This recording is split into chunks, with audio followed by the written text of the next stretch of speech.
Good morning, members.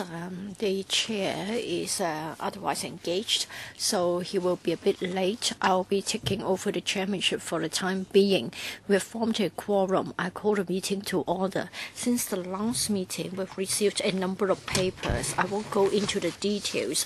As to the items for the next meeting, well, in fact, the administration hasn't come up with a decision.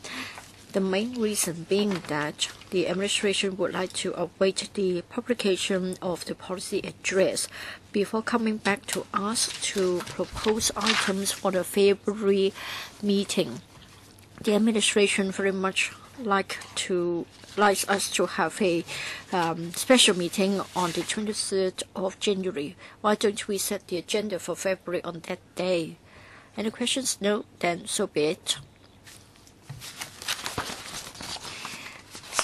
Please invite the team from the administration to join us. For the first item, that's about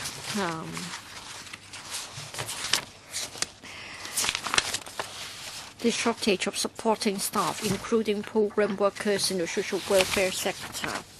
We have invited the employer of the social welfare sector, namely the Hong Kong Council of Social Services. There is also one deputation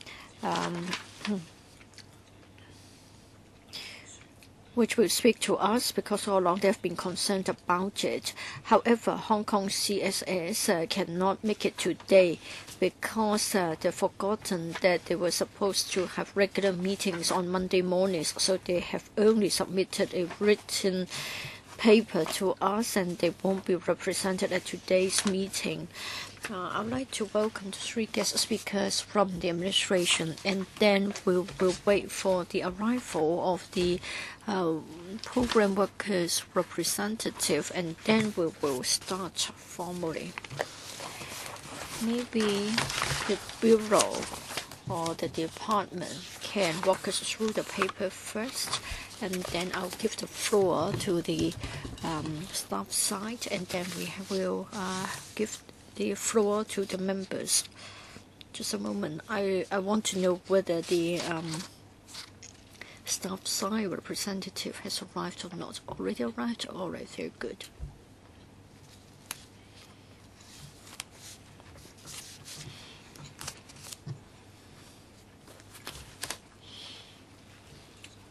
Good morning. Please come over to this side. I would like to welcome Ms. Zheng Xiaohong, officer of the Social Welfare Organization Employees Union. The representative of Hong Kong CSS cannot attend today's meeting, so perhaps you're the only one to speak. But it doesn't matter because you do speak on behalf of your organization. Why don't we give the floor to the administration, and then I will invite Ms. Zheng to address the panel. Who would like to make a start? Would it be Ms. Yip? Thank you, Mr. Chairman. In the paper, we set out the supporting staff in the social welfare sector, covering the latest situation on program workers. I'll deal with a number of important points. For supporting staff in the social welfare sector, currently we haven't got any recruitment problems.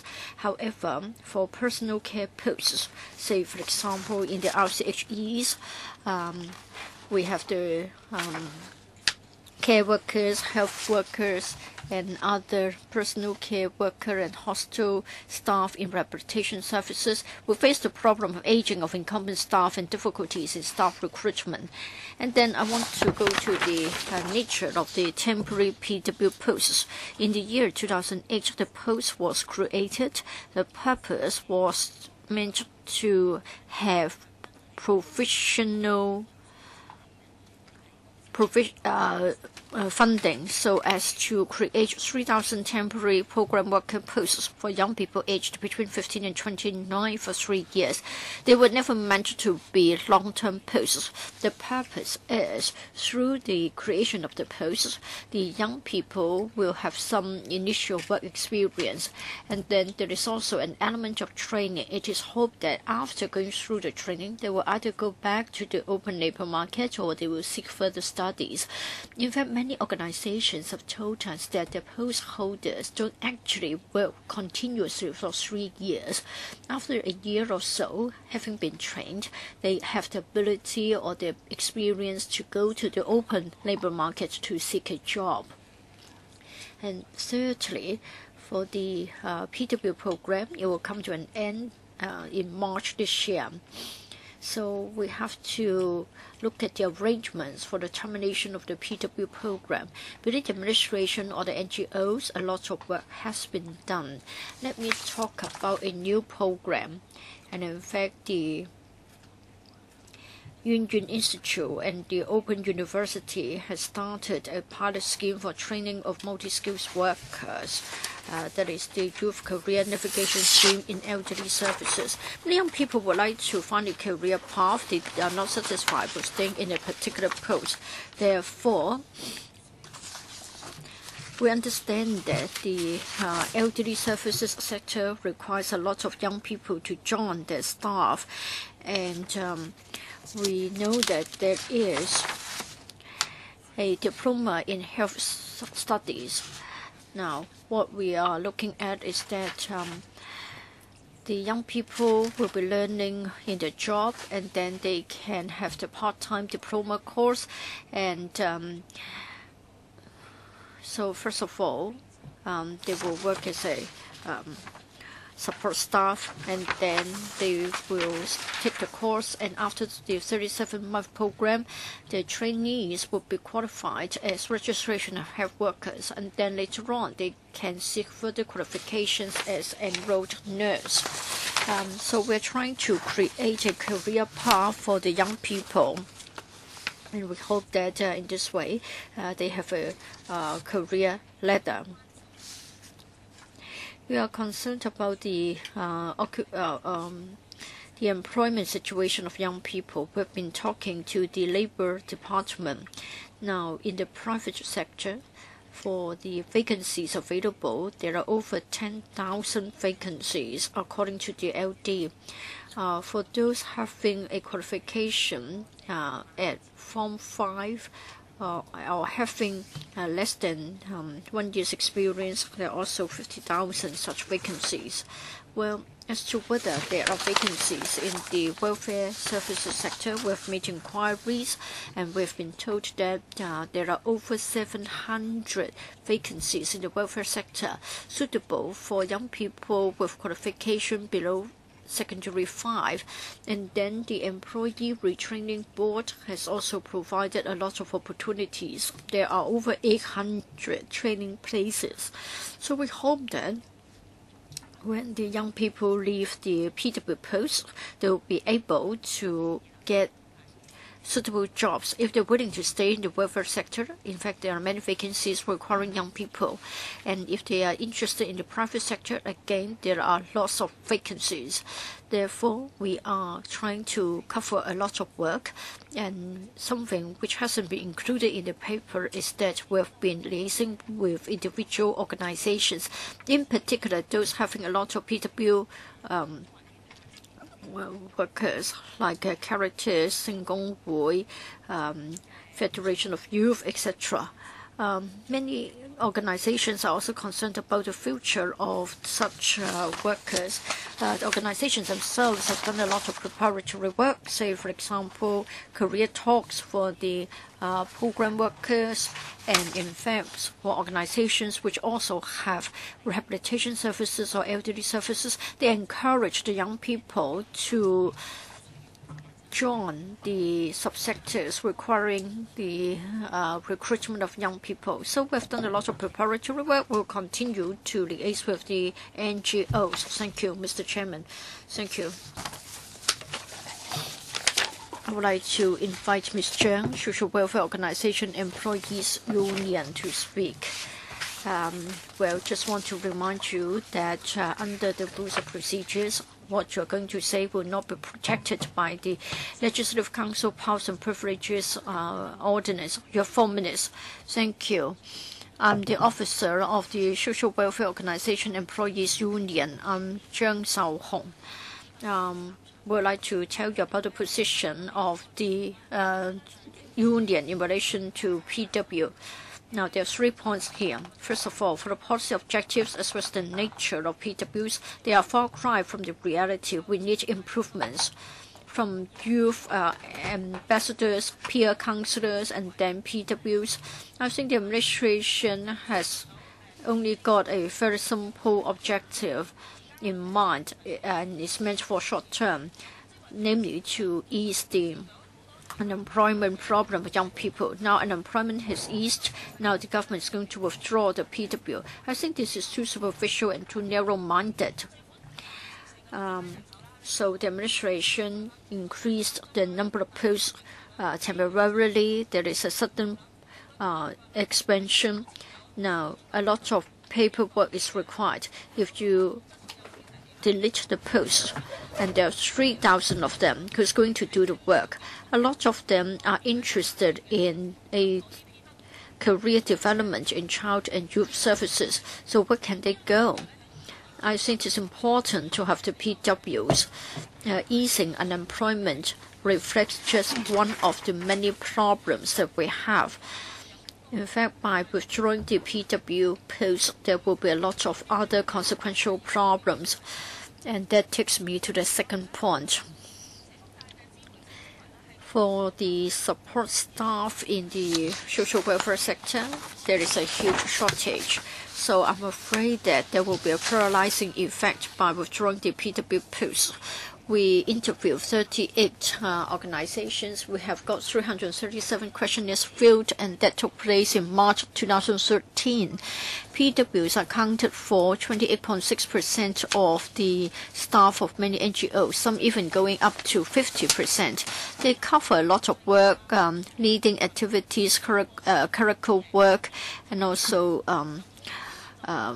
leading the work. So without the PWs, social workers have to bear the workload. Without the PWs who play a supporting role, then social workers cannot cope with the additional pressure. And then there will be unnecessary tragedies. I'm not exaggerating. It is indeed possible. This is because I used to be a PW at 2 child and youth centers. There have been incidents like this. That is, social workers, they was under such huge pressure that they cried in front of me, and they were not able to give play to the potential. And also for PWs, the employment conditions have been poor. They have been receiving only $8,000, and they do not really have a huge interest into what they in their working condition. So I think there must be a more systematic regime, for example, an increment in salary or more support, so that the PWs can develop a career path in this industry. And now if you are going to do away with this program, then it's like killing the dreams of many young people. So I hope that the government can think in a broader manner. Don't just think of this as an employment relief. Young people really need this kind of post.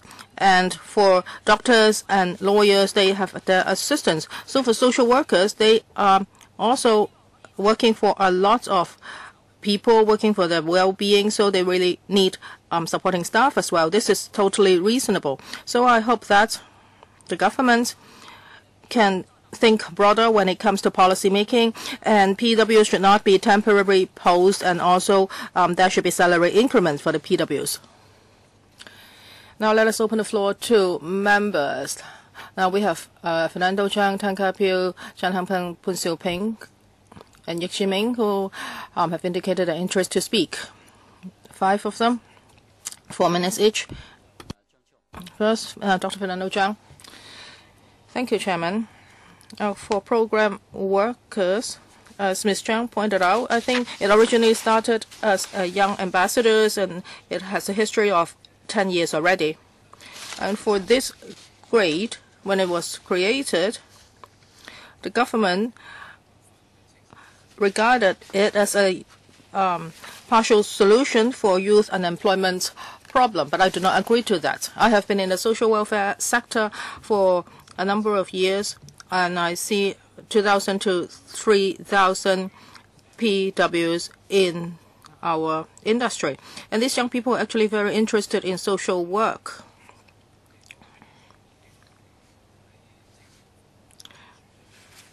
They have been providing services to young people as well as in other areas. So they have been playing a certain role. Well, we do not want this post to be rescinded, and we actually want these posts to be permanent. And now you are going to do away with this 2,000 odd posts. That's by the end of March.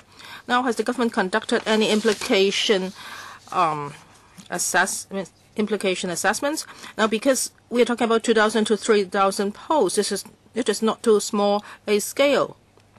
And how will this impact on the social service? I think Ms. Cheung was right when she made the point.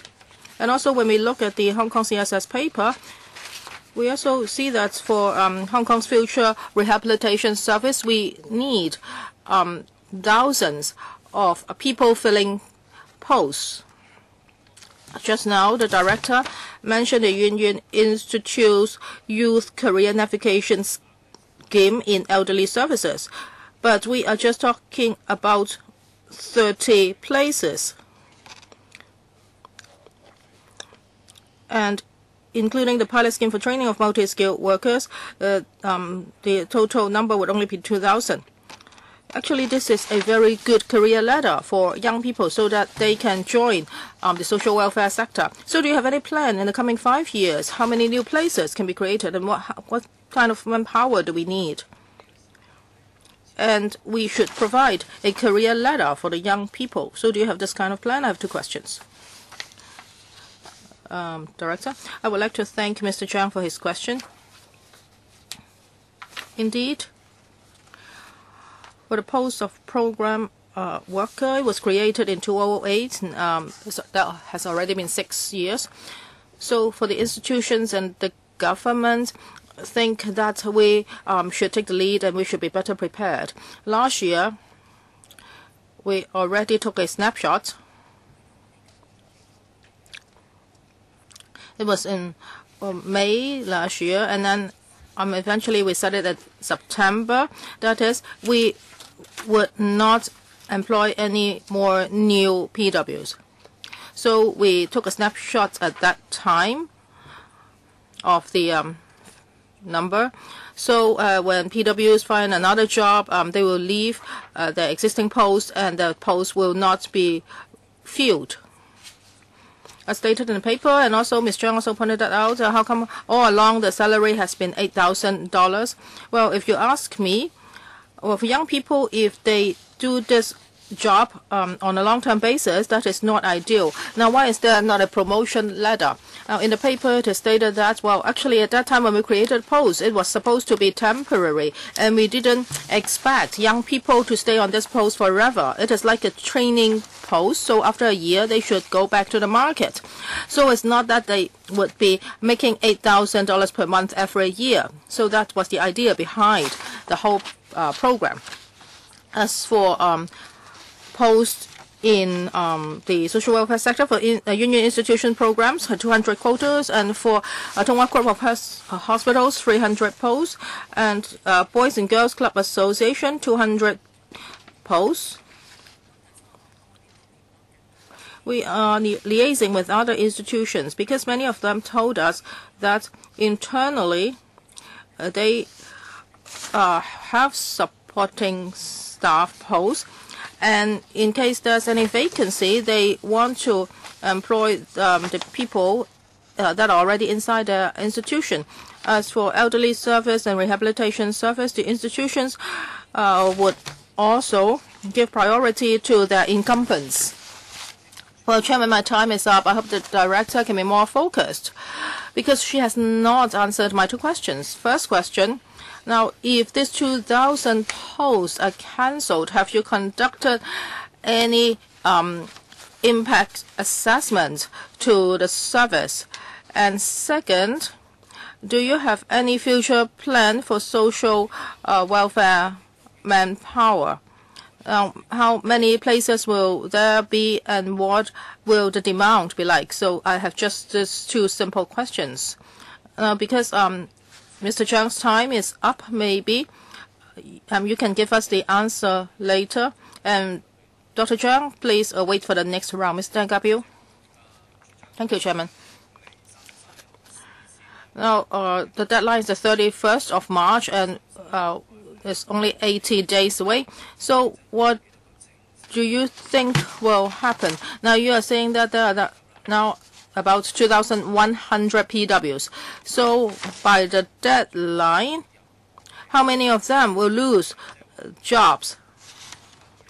That is, first, they haven't joined any training course, and the institution will not have any other place for them. So they will become unemployed. Have you made this assessment? Now, if you do not have such figures, is it not going against your original target? Because now the program is over and you will not know the unemployment rate.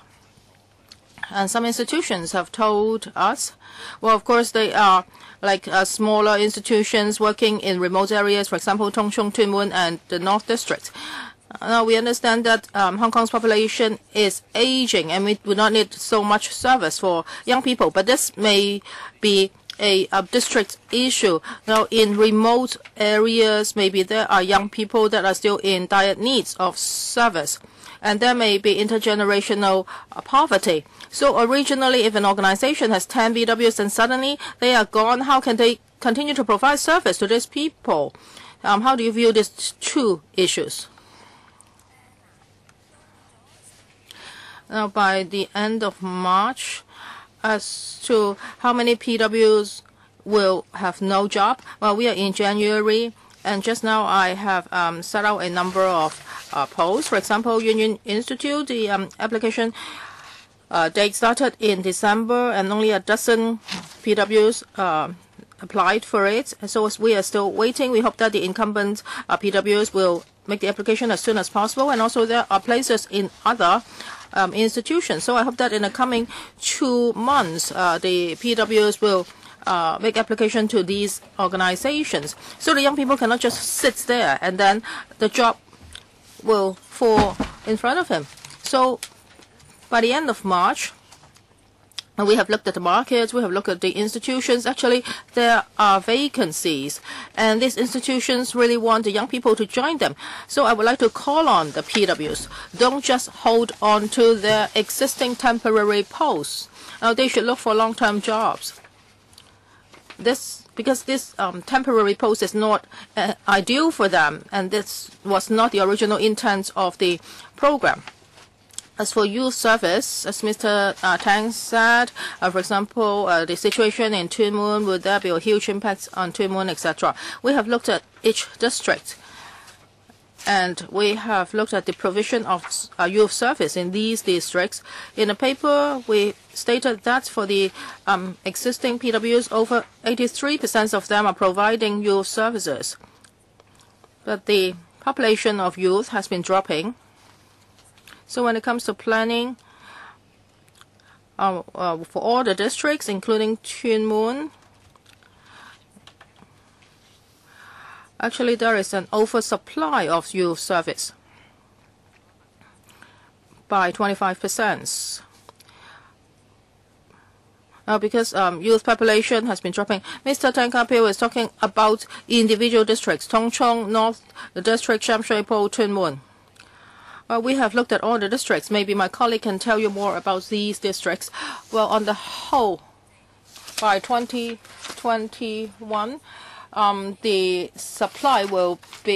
oversupply will be about 30%. You can say that these people should all stick to youth service, and other services also need them. So we encourage them to change to other posts. Mr. Fong, can you tell us the situations in different districts? Please be brief. For islands, the population is 31,000, and there are 2.8 ICYC. So that's 0.2 more. And one of them is at Tong Chong.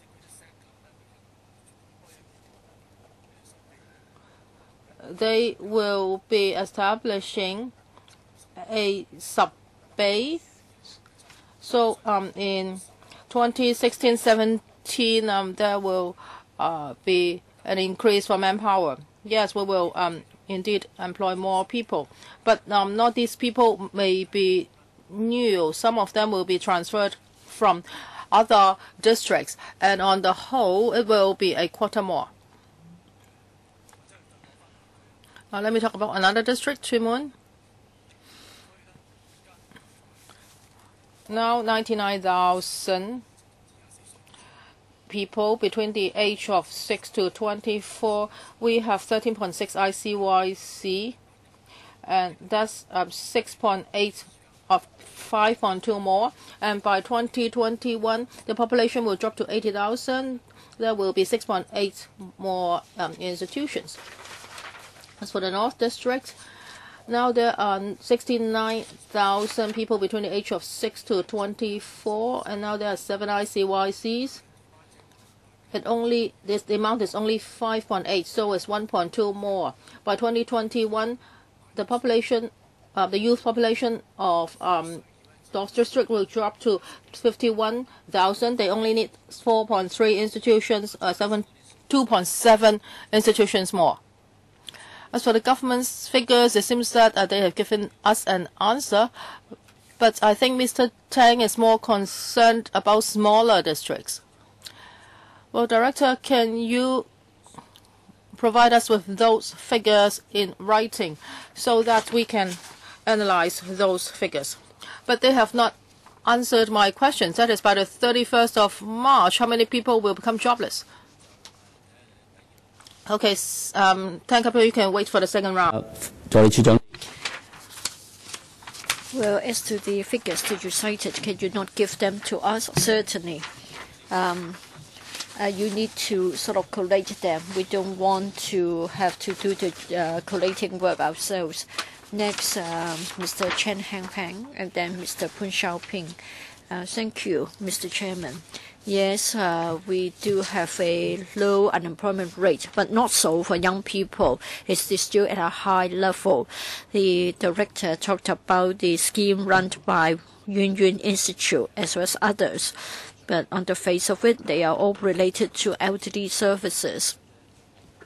Now, for the elderly services schemes, I don't think they are quite attractive to the young people. I just want to know whether you have got other schemes so that upon the termination of PWs, you have something to absorb the young people. And then for the welfare organizations, their concern is that upon termination of the scheme, there will be work used to be carried out by the PWs that has to be taken up by somebody else to have anything else to support them. And then to say that there are 750 vacancies in the welfare sector. I want to know how come that you are still not able to fill the posts? Is it because the pay is too low? And is it suitable for the young people? Director. Thank you, Mr. Chairman. First of all, other than elderly services, you want to know whether we've got other schemes. We're not liaising with the NGOs. They are checking what they have got. Take the YMCA as an example. PWs will become welfare workers, CAs or COs within their own organization. So it depends on the organization itself as to where they have got vacancies. As pointed out in the paper, and as I have said, for major organizations, they do have relatively more vacancies in elderly services and rehab services. Now, it is said that young people may not find elderly services too attractive. However, I went to visit Yun Yun Institute. I went there when they had their first phase. I met with some young people. Some of them, well, to be frank, told me that they thought the service might be sort of too harsh for them, and and in fact, after a week or two, they are used to it, and then in fact the elderly persons like the young people because they add vitality and rejuvenate the young the elderly people. So the young people found it very satisfying. The young people had never thought of joining the elderly services in the past. Now that they're in it, they found it very enjoyable and they regard it as a career. So don't rule out the possibility that when young people take the first step, they will find job satisfaction, and then they know that they have a career path before us. Now, for the welfare sector, for welfare workers, we have vacancies, we have community workers, we have got clerical posts, we have got hostel staff posts required. Now, we've been told that there are over 700 vacancies, and we have got over 1,000 PWs. Now, in the past, you gave a subvention, and NGOs employed PWs. Now that they got the PWs to do the work supposedly carried out by other post holders, will they sort of reverse it now? Will be flexible. Organizations have told us that they will absorb the PWs by searching among their own vacancies. Thank you, Mr. Poon, and then Mr. Frank Yik. Thank you, Mr. Chairman. Just now, Ms. Zhang told us that for the temporary PW posts, in fact, they have played a very important role. Now, the question before us is that the PWs will soon be ending their work. My question is, has the administration assessed the impact on service? Are you going to take a fresh look of welfare manpower planning? Of course, it is said that there are vacancies elsewhere, but then what about the PWs? Have you carried out an evaluation?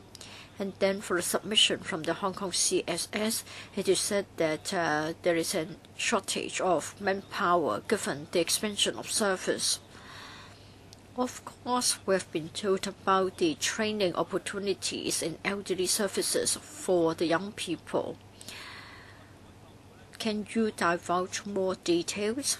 Do you have a longer-term plan? How many training places will be available? And of course,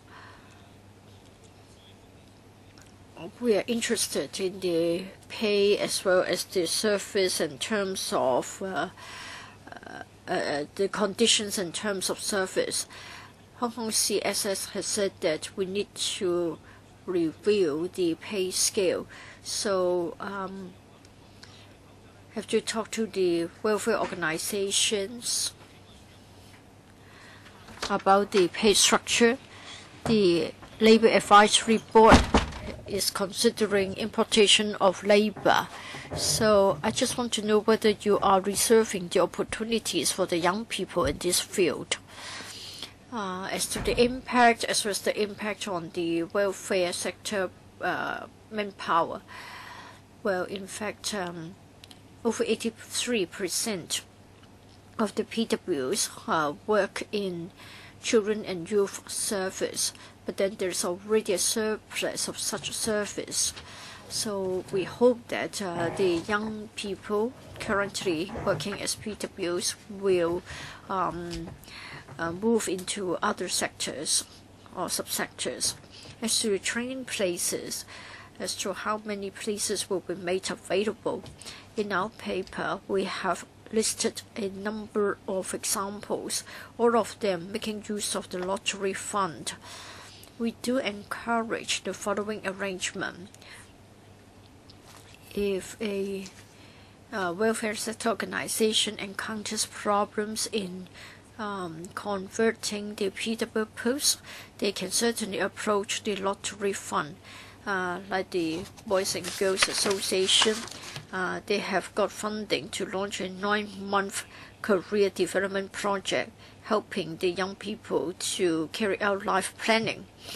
So there is a social worker in charge of the cases to help them to plan their career. So I don't worry about the number of training places for the PWs. If any service provider lacks money, they can approach the lottery fund. Be it in the welfare sector or the Labor Department or the Employee Retraining Board, we have got many training schemes for our young people. Now, the welfare sector has been saying that other program workers or other posts encounter this problem. The PWs are meant to be temporary, and therefore we need to take a fresh look of the career path. For the temporary posts created in the past, we want to know how we can improve them in the long term, like the prospects as well as their terms and conditions of service. Mr. Yik, I think I beg to differ from what other members have said. I think the government made it clear when the posts were first created and the scheme was extended time and again. If the NGOs have not done any preparatory work well in advance and complained about abrupt changes and cost surprise, I think it's a matter of planning. It is said that the SWD can be approached and approval may be given to deal with manpower shortage. For the paper submitted by the Hong Kong CSS, what is meant is that we do have a manpower shortage for the elderly services, as many as 1,000 of them. The government encourages the PWs to apply for posts in the elderly services. Now we have got 2,100 PWs who are terminating their service. How many of them have already applied for vacancies, and do we have other posts to absorb them? Mr. Tang Ka-piu worries that comes the 31st of March, the young people will become jobless. I think this is over-worried on the part of Mr. Tang. You have got 10 to 20,000 vacancies. Anybody who has difficulties can approach me. For the land transport and marine transport sectors, we are crying out for manpower. And so last month it was said that there will be a $100 million fund. So we are sort of giving a subsidy to the trainees, and they should be encouraged to join our industry. Thank you. I would like to thank Mr. Yik because Mr. Yik has made a appeal, so anybody having difficulties should approach him. Last week we talked about the fund for transport, in particular marine transport. I won't go into the details now. On this occasion, I think the NGOs have already done a lot of preparatory work. Last year, we took a snapshot. Therefore, this year, when we approached the NGOs, they told us that they are well on track in relation to preparation. For the PWs, it is said that they have been taken to visit their rehab services and elderly services. The PWs are encouraged to come under a social worker who will be in charge of their cases to help them. Now, NGOs haven't told us that there would be major problems. They think that the preparation and arrangements are fine. Now, the Hong Kong CSS has talked about a large number of vacancies. We haven't got figures for individual organizations, but then for the YYI scheme, called Youth Career Navigation Scheme in Elderly Services. For phase 2, we hope that there would be at least 100, and we're ready to take on more. Starting from December up to now, that is as of the 7th of January, we have only got 17 PWs who are taking part in the second phase of the scheme. So let me once again appeal to the PWs. This part is a very important part of the welfare sector, and the population is aging, and I hope that young people will work hard to serve the elderly. For the Tonga Group of Hospitals Scheme 31, Boys and Girls Scheme 123, so there's still training places available. Now, anybody else wishing to speak in the first round? Then it's my turn. In the past 5 or 6 years, I myself must say that I'm grateful to the PWs.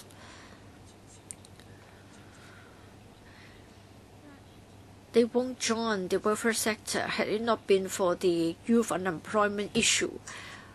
Now they've joined the welfare sector. They never got any pay rise, but some of them have stayed on for 5 or 6 years. They continued with their work despite a lack of pay rise. In other words, they like the job.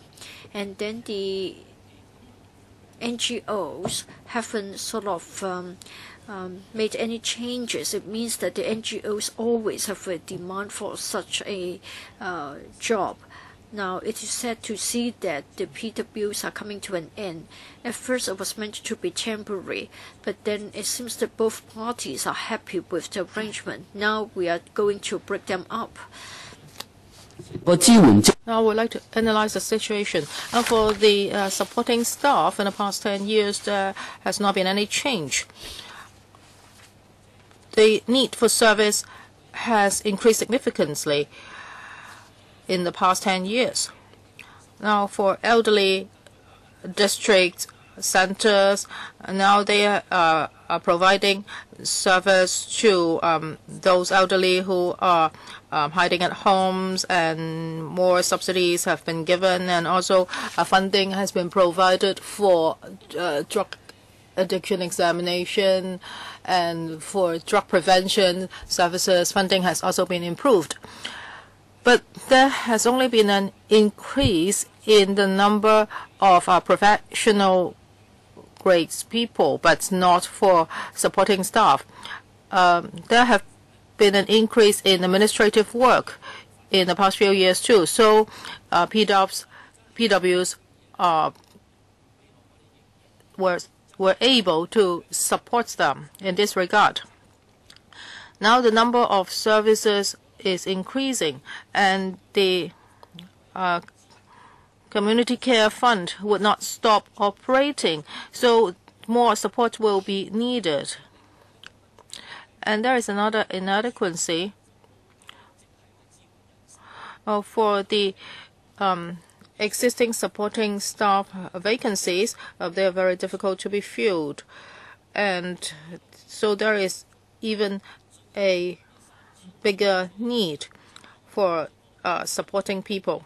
Now, PWs, of course, they are part of the supporting staff. In the past few years, they have helped the sector a lot. And if suddenly they are gone, this will be a huge difficulty for the sector. Now, some institutions, well, in the past, because they had PWs, they didn't hire any WWs. But there are not many institutions like this because if there is such a need for service, you will have to increase manpower. Just now, many colleagues also mentioned this. For supporting staff, will there be a review, and then will there be a planning so that the whole supporting staff grade can be beefed up?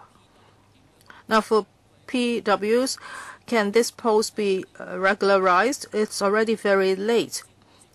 So we really have to solve this problem about supporting staff because we do not have enough. And if we do not solve this problem now, the problem will get bigger and bigger. So, Director, would you do this review and then do the relative manpower planning? Now, for supporting staff,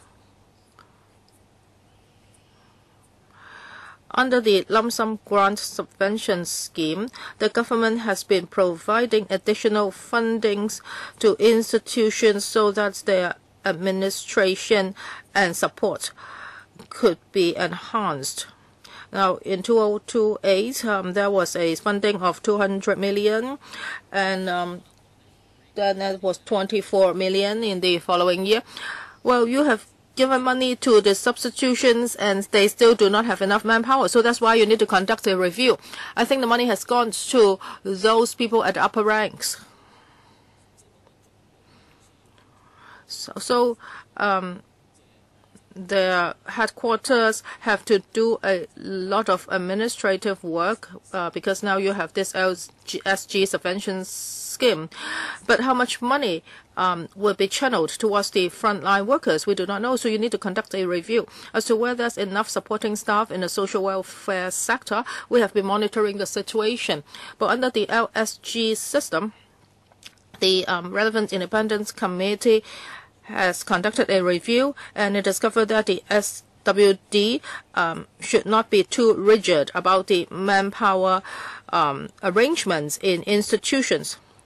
Well, that is exactly the loophole of the LSG. You have given them money, but you cannot monitor their work. So now there is a serious shortfall in our frontline staff. So I can give you a dozen seconds more because I do not want to take up other people's time. Yes, Chairman, I understand that you have been very concerned about this. As for the LSG Steering Committee, we have been talking about this for a long time, and Chairman yourself is a member.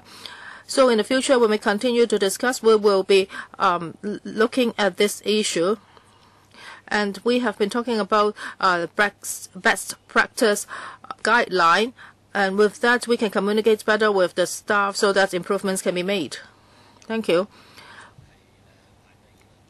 Our two members would like to ask a second round questions. So no more first round questions. Now our guest has also raised her hand, so I will invite her to speak first for 4 minutes, Ms. Cheung. Now, first of all, the directors said that nobody told you that there will be an impact on youth centers. Well, now I will say this to you. I speak on behalf of the workers' unions, and I would like to tell you this. Well, for the snapshot,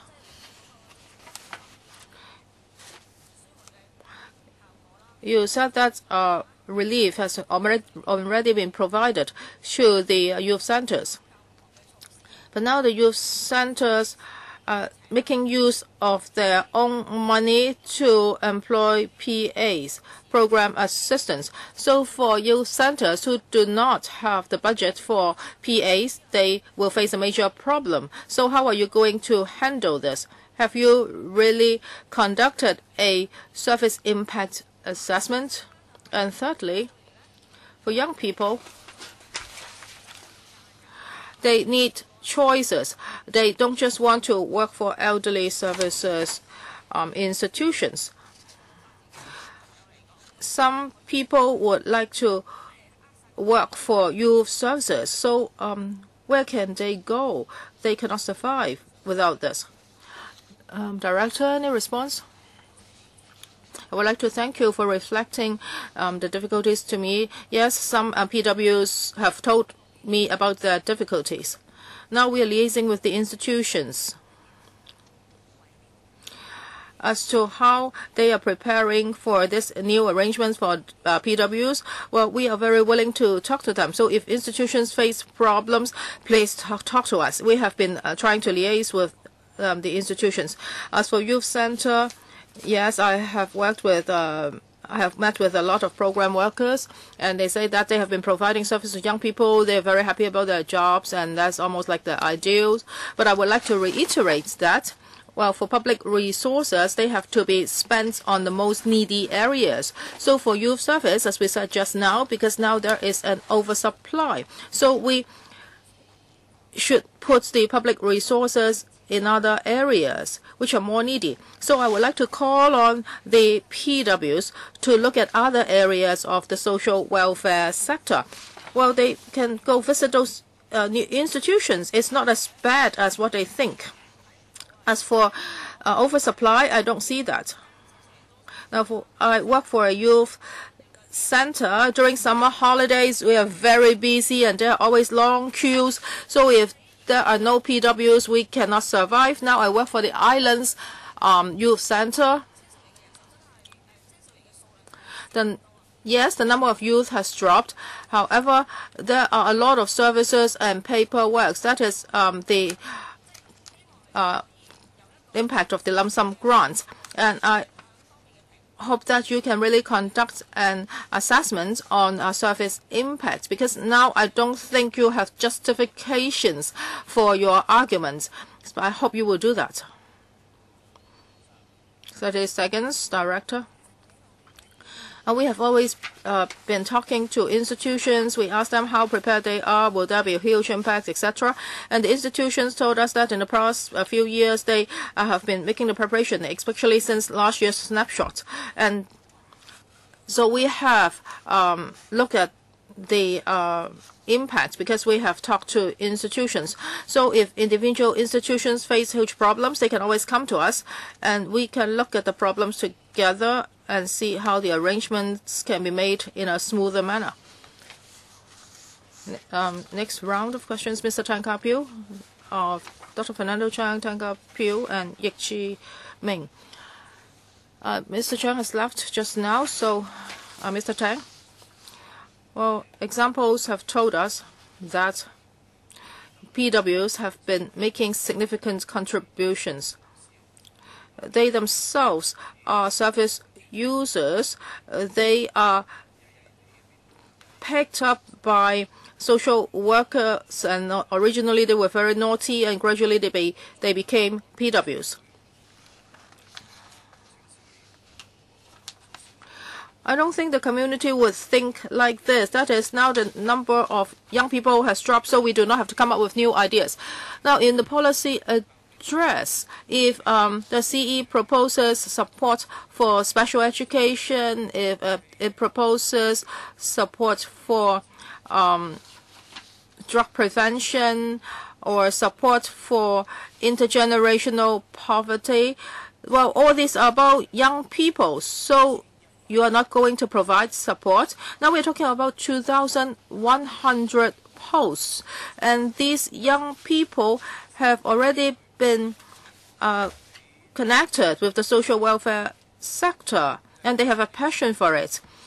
So you will say that, well, why don't you go to an electrical appliance company and sell electrical appliances? You can make more money. Now, why do they want to stay in the social welfare sector? Because they have developed an interest. So don't just regard them as a member of the manpower, and you can just put it in any industry.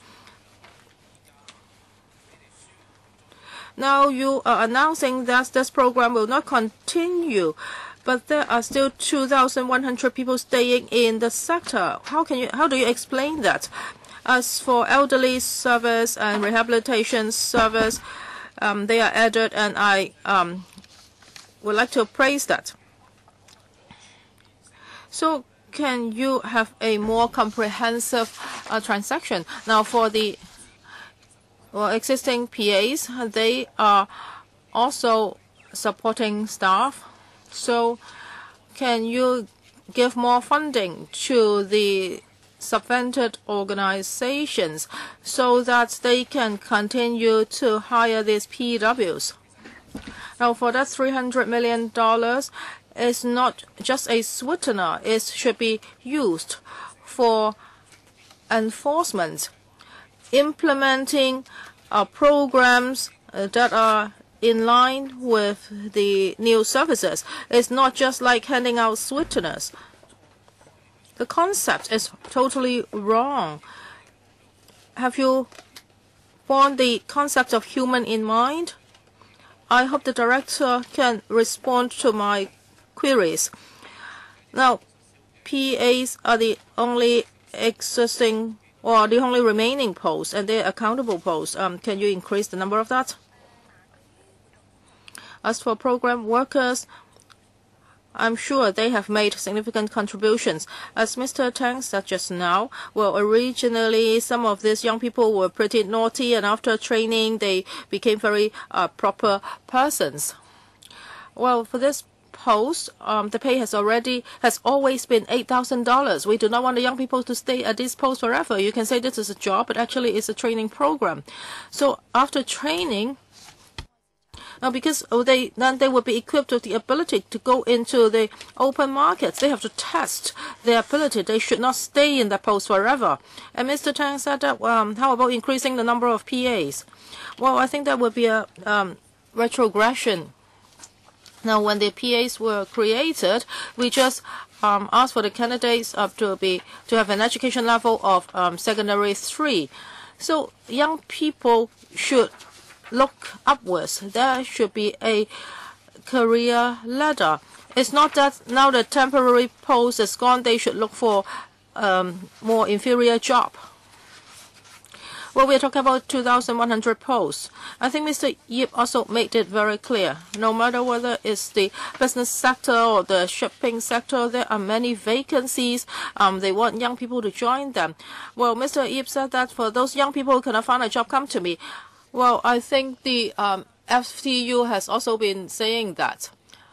Well, time is almost up. Now the problem has changed. It's not just about youth employment. It's also about service demand. I think the director cannot answer these questions because I think it's the financial secretary's business. But the director should know now the problem has transformed. Well, Chairman, I would like to supplement. Even though the problem has transformed, well, when it comes to service, because if there is any new service or new plan to be implemented, we need people to support this work. As I said just now, well, for most of these people, you're talking about professional posts. Now, time is almost up, and there are still members who would like to ask questions. First, Mr. Ip Chi-ming. Second, Mr. Cheung. Well, a question has been asked, and it has drawn my attention. It has been said that there were problems with the allocation of funding of the lump sum grant. Chair, you talked about the money going to the senior management. I want to know whether you will suggest any restrictions for my group to provide sponsorship to the NGOs. We do want to mandate how much money will go to the management. We don't like the money to be channeled to the senior management. So perhaps you should impose certain requirements so that the money won't just go to the senior management. Mr. Yik, I think you are going to the core of the lump sum grant. But let's get an answer from the director. Thank you, Mr. Yik. Before we got the lump sum grant, the welfare sector had to follow very strict rules. number of people employed, items of furniture to be acquired, everything was under strict supervision. There was a review and it was found that it was affecting the development of the welfare sector. In the past, there was an independent review. Consultants were engaged to look at the problem. We find that with a lump sum grant, welfare organizations could be flexible. As a result, they could grow rapidly. In terms of provision of service, in terms of development of the organization, there has been a lot of improvement. And for our recipients, they told us that they have witnessed a lot of development and improvement. But of course, nothing is perfect for lump sum grant. We have a steering committee overseeing it.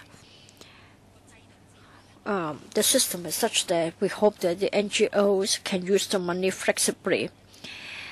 Well, we are trying to come up with good practice guidelines so that the management and the staff can come to an agreement about pay and manpower structures.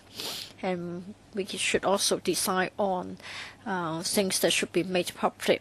We hope that in the middle of this year, we can come back to you to report to you about the latest position concerning the good practices.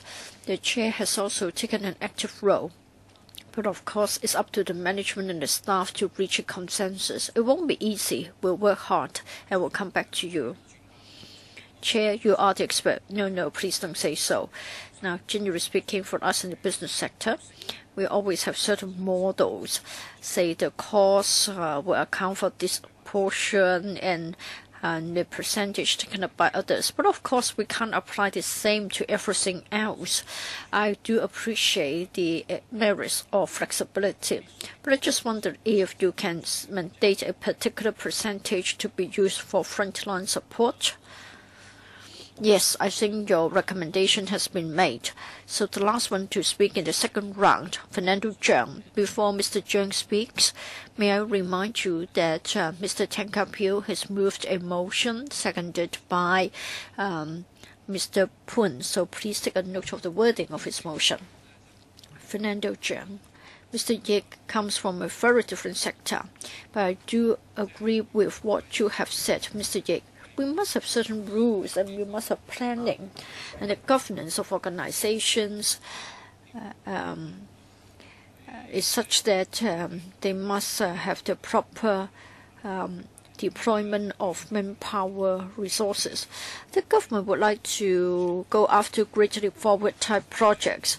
They would like to swing from one extreme to another extreme like a pendulum. As a result, we have got the difficulties in the NGOs.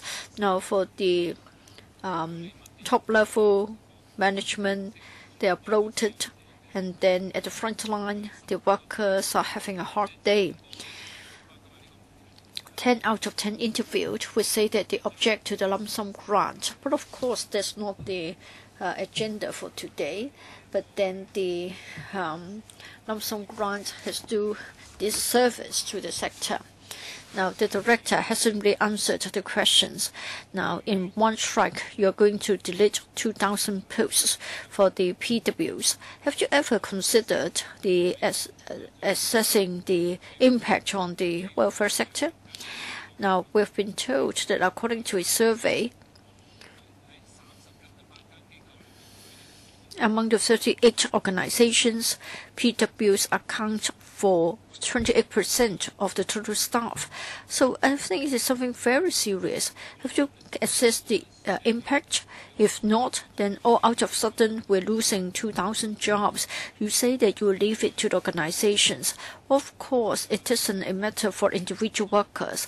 I agree with what Mr. Tang has said. Many PWs are dedicated to the job and they would like to join the welfare sector. You are dealing a great blow to them. I'm all the more concerned about the impact on the service, but you're silent on this point. You talked about manpower planning, you talk about career path, all of them are eloquent words. But then we are talking about hundreds of such posts.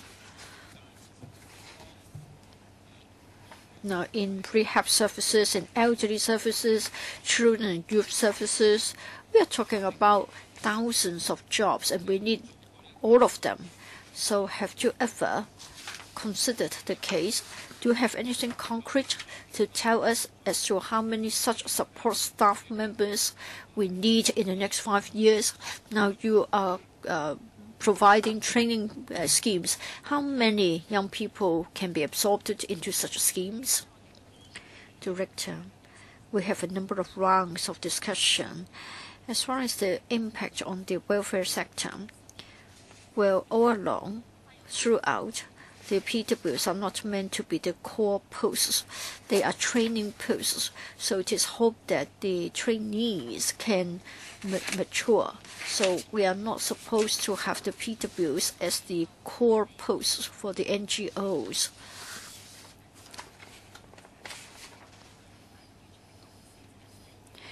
Mr. Yik also mentioned that should there be manpower shortages, is something else, and that can be dealt with under a separate mechanism. As to the assessment of the impact on the welfare organizations, well, the organizations themselves are in the best position to make a judgment. When we approached the NGOs, we asked them about their arrangements for the PWs. Of course, we also asked them if they would foresee any impacts. Well, as to the future demand for support staff in the welfare sector, well, we always have new services all the time. As I have said, as far as support staff is concerned,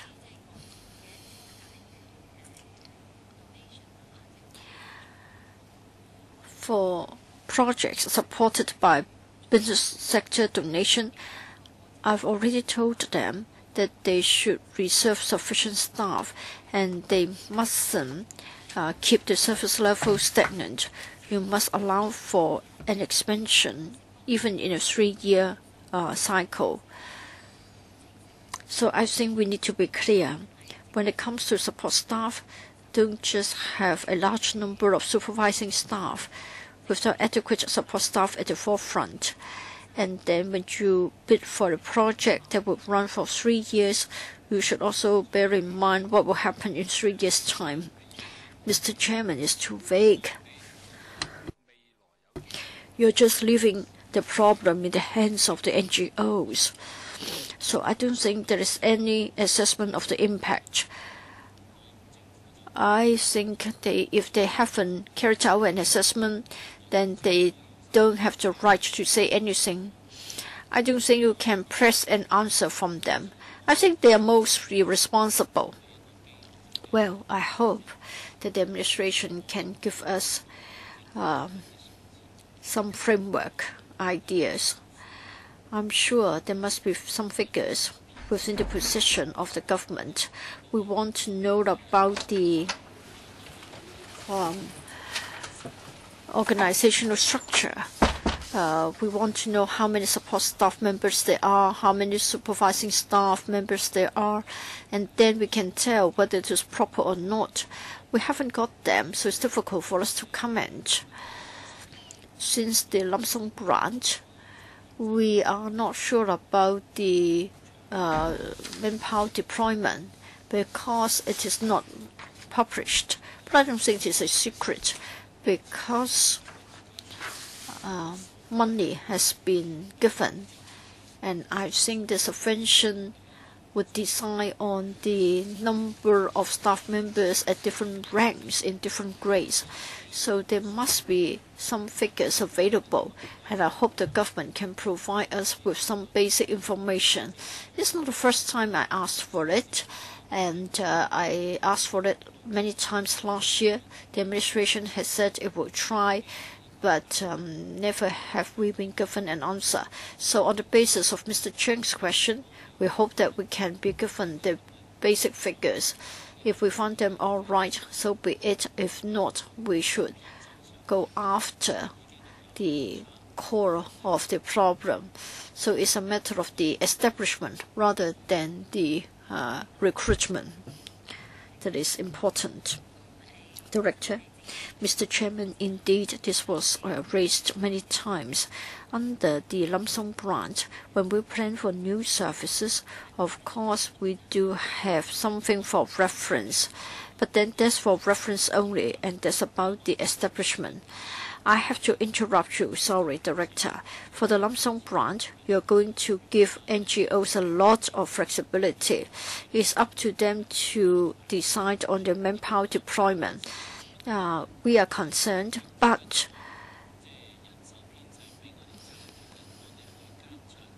if we haven't got any ideas about the establishment figures, then it is difficult for us to exercise our monitoring role.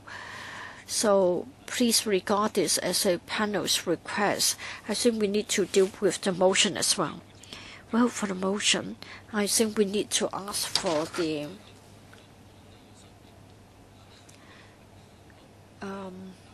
manpower planning. You can't just make a comment. You need to move an amendment. All right. Other than Mr. Tang's motion, Mr. Yik is also moving an amendment. So let's deal with the amendment first.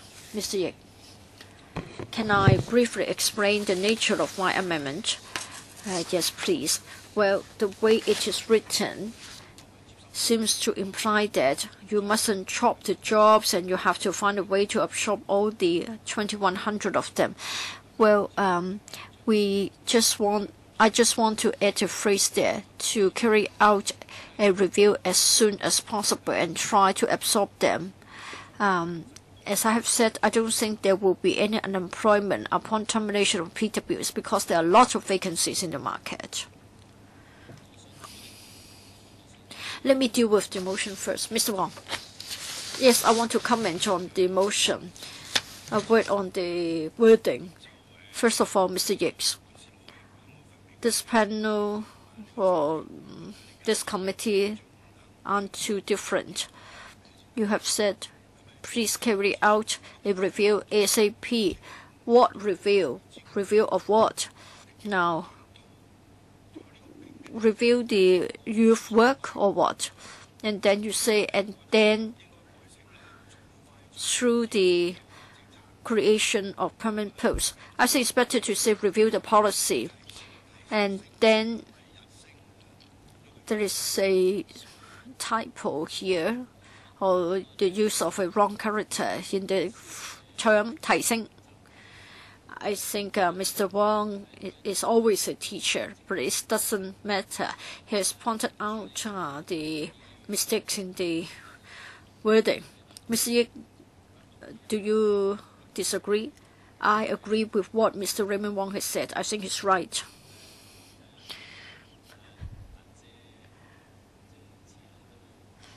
Ms. Chen has to be late today. Probably she has foreseen that there are some chaos here. Now perhaps I have to go to Mr. Fernando Zheng's amendment first before we go to Mr. Tang's original motion. I'm not going to make copies for you. It's just been handed in to me.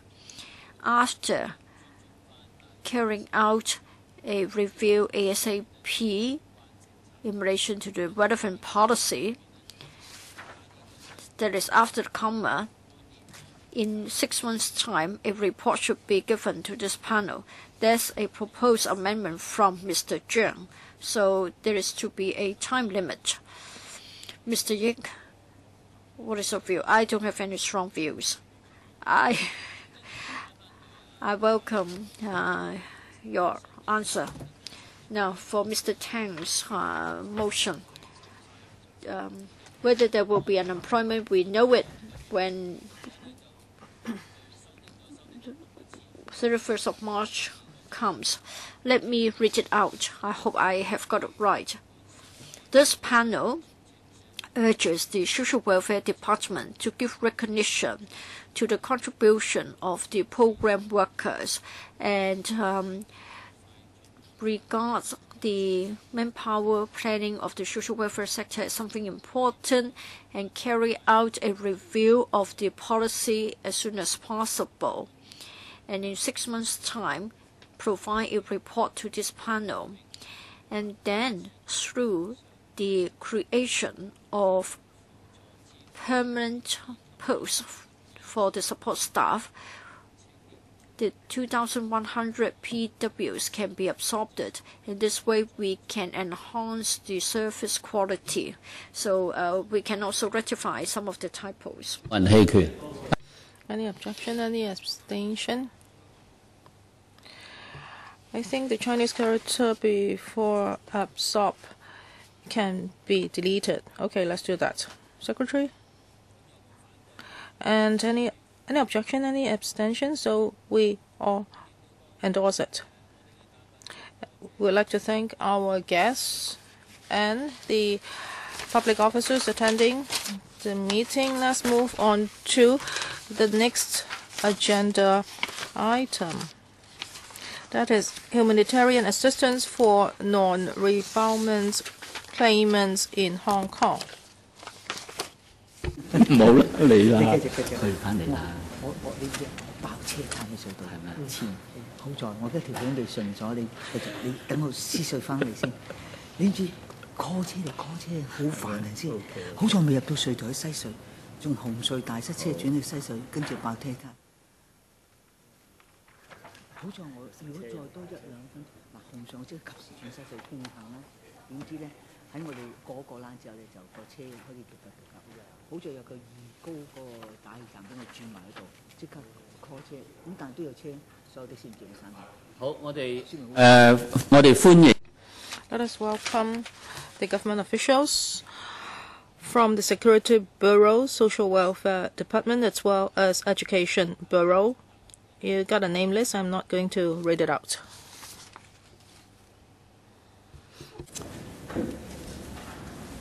The chair lady has arrived. She said that she has to settle down first. Well, because this morning I was met with a number of setbacks, and I have had to be rescued. Okay, for this agenda item is proposed by Professor Untitled Chapter. We have tried to invite the International Social Service Hong Kong branch to come to attend this meeting, but they can't do it today. As for submissions, we have 3, and they have already been circulated to members. First of all, let us invite the government officials to brief us on the paper first. Who will do that? Thank you, Ms. Wong. Now, in Hong Kong, there are people waiting for the handing of their applications. Now they have applications. They have made applications to the United States for refugee status, etc. They have now been waiting for some time, and we will call them non-refoulement claimants. And these people, they would have to survive in Hong Kong. So due to humanitarian reason, we have been offering in-kind assistance to these claimants who are deprived of basic needs during their presence in Hong Kong to prevent them from becoming destitute. Ever since 2006, the Social Welfare Department has commissioned the International Social Service Hong Kong branch to provide the above in-kind assistance services to them. And after considering the views of members and the community as well as the ISS Hong Kong, we have also looked at the inflation in recent years. We have also looked at the limitations of these claimants. For example, there may be language barriers, etc. So now the government is planning to make improvements to their assistance. And after a review, our proposal is like this. For each month, the rental allowance would be increased from 1,200 to 1,500, and this would be an accountable arrangements, and the money will be given to the property owners directly. And also we will provide rental deposits to them, and if it's very difficult for them to find accommodation, we can also offer a one-off property agent's fee, and these amounts will also be given to the property agents and property owners directly. As for food, we have obtained expert advice of the pediatrician and dietitian from the Department of Health. Now we are providing about 200 types of food to them. When it comes to the amount of nutrition, they are quite adequate. But they have also made some recommendations. For example, the amount of fruit should be increased, and also milk powder should be provided for children in different ages. And now for each claimant, the food subsidy is 1,060, and it will be increased to 1,200. As for transportation allowance, well, the claimants may have to make regular trips. For example, they would have to go to the immigration department to meet their duty lawyers, to collect food, etc. And allowances will be given to them, and this would also be increased. As for utilities, for example, water, gas, electricity, we also providing them with an allowance. This is also an accountable arrangement. Now we will continue to work closely with the ISS so as to ensure that assistance are provided to the claimants so that they can meet their basic needs and they will not become destitute. But these arrangements should not create a magnet effect, which may have serious implications for the sustainability of our current support system and for our immigration control. At the same time, the government will work in accordance with the law. We will have an effective and fair mechanism so that all the claimants can be protected in a humanitarian manner, but they would not be encouraged to stay in Hong Kong permanently.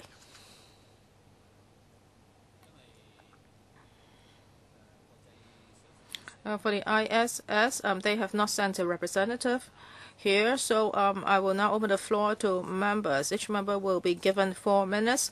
I will read out the list first. For the first round, Raymond Wong, Fernando Zhang, Kwok Wai Keung, Wen Xiaoping, Wong Pei Wen, Yip Chi Ming, and Chen Hangpan. Sorry, I've forgotten Yu Siwing and Chang Hanpan. Mr. Raymond Wong first. Thank you, Chairman. Now you are just increasing by a small amount. What's the use of it? For this assistance and the existing policy, well, they are not enough to help the claimants solve their problems. You are talking about humanitarianism. You always talk about that. However, in accordance with the Refugee Convention, Article 23, it is very clear. For the refugees staying legally in different countries, the countries should provide them with a treatment which is equivalent to those given to the citizens. So they should be subject to the same assistance that are given to Hong Kong people. But for these subsidies, they are much lower than our social security levels. So please don't talk about humanitarianism all the time.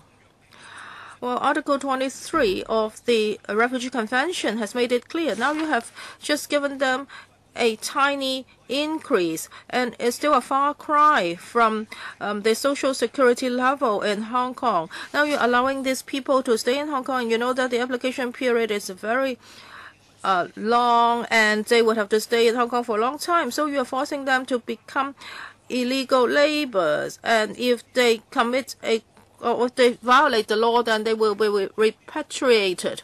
I think the government is evil. You have to abide by the international conventions. Now, Under Article 33, there are some non-refoulement principles. We are very clear about this. Now you talk about humanitarianism and you just increase a small amount of money and you talk about a magnet effect. Now you think that would attract a lot of people to come to Hong Kong to make claims? I think that is really absurd. Because you have to do vetting. Those people cannot cheat. If they succeed in cheating, then it's your problem. So for the assistance provided to them, if it's not comparable to the social security level in Hong Kong, then it's inhumane and it is against the Refugee Convention. I hope the government would respond to my question first and then I'll ask other questions. 1.5 minutes. Deputy Secretary. Now, for the in-kind assistance, the objective is very clear. We are not providing Hong Kong resident welfare to the claimants. For these claimants, because they have come to Hong Kong, they have made a claim. So our government has a responsibility in accordance with the ruling of our court. We need to adhere to an effective and established mechanism. So while we are dealing with the claims, or while they are waiting to go to a third country, or while they are waiting to be repatriated, if they have basic daily needs, we need to ensure that they will not become destitute. I'm talking about Article 23 of the Refugee Convention. You should provide them with the same treatment as those enjoyed by the citizens of that country. Well, this is lower than our lowest assistance to our citizens. Now, we are not working in accordance with that convention because the convention does not apply to us. So the most important thing is that to provide basic needs to them so that they would not become destitute. You say that the Refugee Convention does not apply to Hong Kong. But I think that's a universal value. How can you respond to me like that?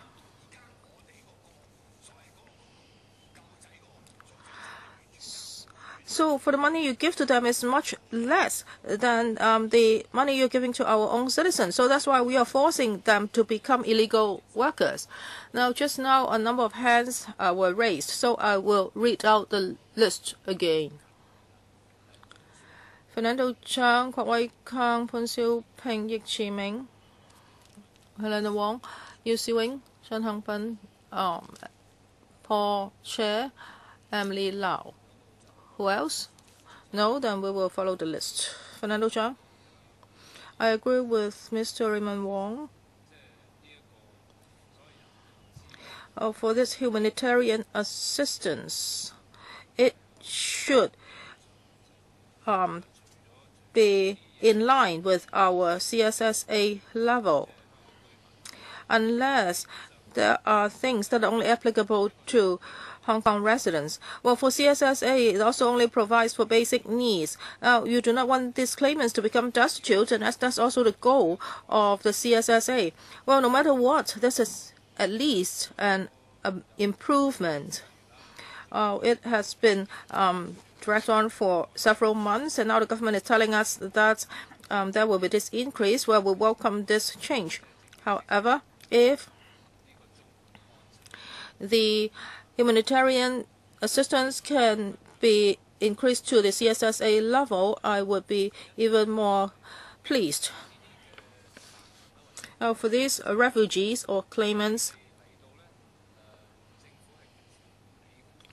well, when they are in Hong Kong, they are not allowed to work.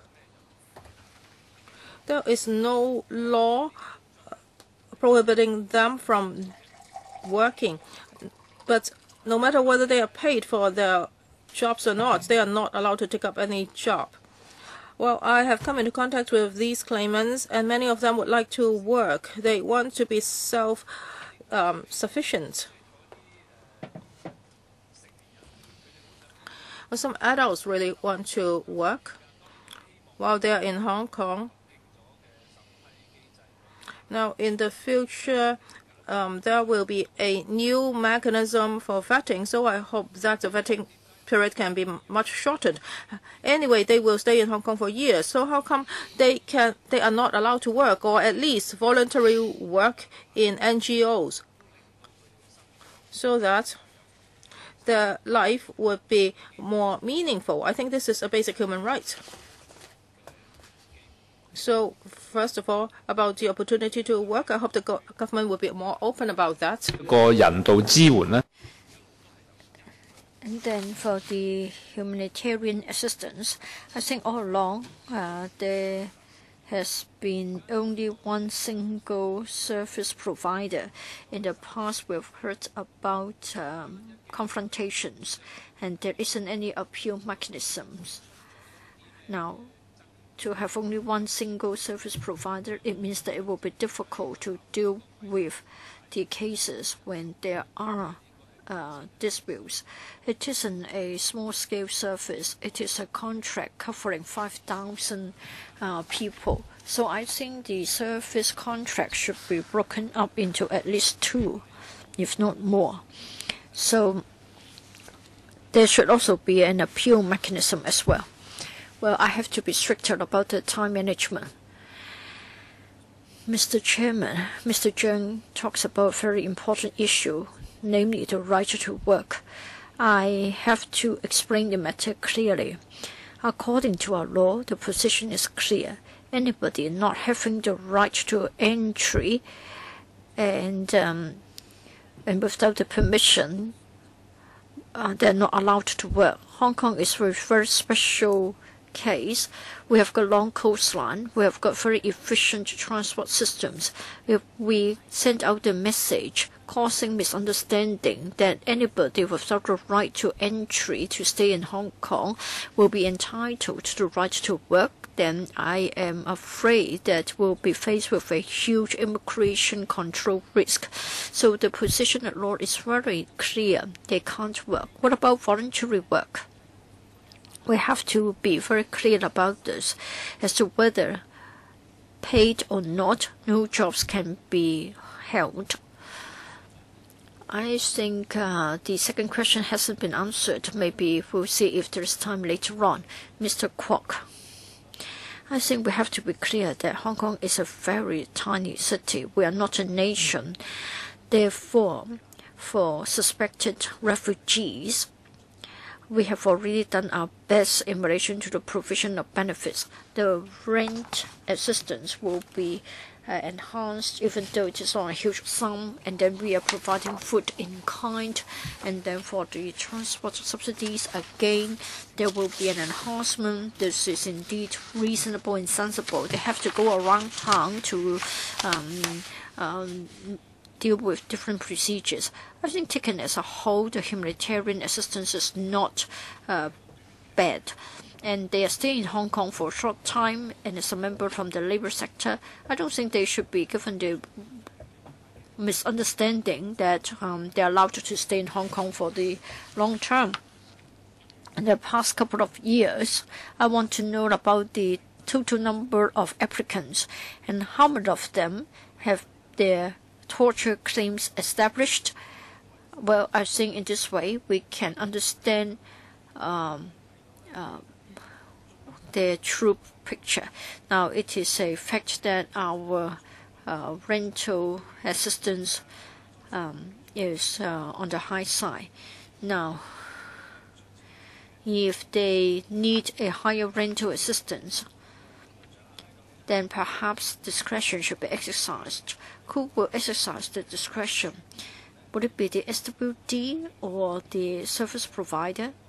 I think we need to be clear about this point. Does the service provider have that much power to give discretionary treatment? Maybe first of all, please answer the 2 questions. Yes, Ms. Wong. Since the end of 2009, we have already introduced an enhanced system, an improved system to deal with torture claims. Until the end of last year, we have completed the vetting for 4,534 cases. 12 were substantiated. In the year 2010, it was the peak of the number of claims. There were 6,700 of them. As of end of last year, there is still an outstanding workload of 2,792 cases. SWD, Deputy Director, indeed, when a claimant comes to ask for humanitarian assistance, the individuals may have special needs, say for example, owing to health reasons or medical reasons, they may need special treatment from us. Mr. Kwok referred to the use of discretionary power. The SWD will be more than willing to liaise with our service agent as to how discretion can be exercised. So the SWD will talk to our service agent. Yes, you say that you will talk, but I think the discretion should lie with the SWD. Our experience is that as far as local cases are concerned, the final discretionary power rests with the SWD rather than the service agents. Am I right? With close liaison with our service agent. So, should discretion be needed in individual cases, the SWD does play a role. You have to provide the answer in categorical terms, because my understanding is that the SWD exercises the discretion. On this occasion, it seems that it is not that clear-cut. I hope Ms. Chen can exercise. I mean, as the chair, for the time being, I can exercise some discretion. I'll give the floor to Dr. Helena Wong ahead of others. Yes, I have to leave early. My question is, for the refugee status claimants and torture claimants, I want to know on average how much time is needed by the government to deal with the cases. Things have evolved. We have an enhanced administrative system end of 2009, and then in 2012, end of the year, we have come up with a statutory mechanism, and then the procedures are clearly set out in the law. The experience last year was that, well, I'm referring to cases where we have the normal cooperation, and then in 5 to 6 months' time, we can complete the process. Forms are filled out, interviews are carried out, interviews are mandatory, and then information will be considered, and then it takes 5 to 6 months' time. I have to emphasize this is the normal sort of case, but then for some claimants, they try to make use of all sorts of excuses, apparently to dodge the issue, like an appointment has been made to see a lawyer, he doesn't attend it.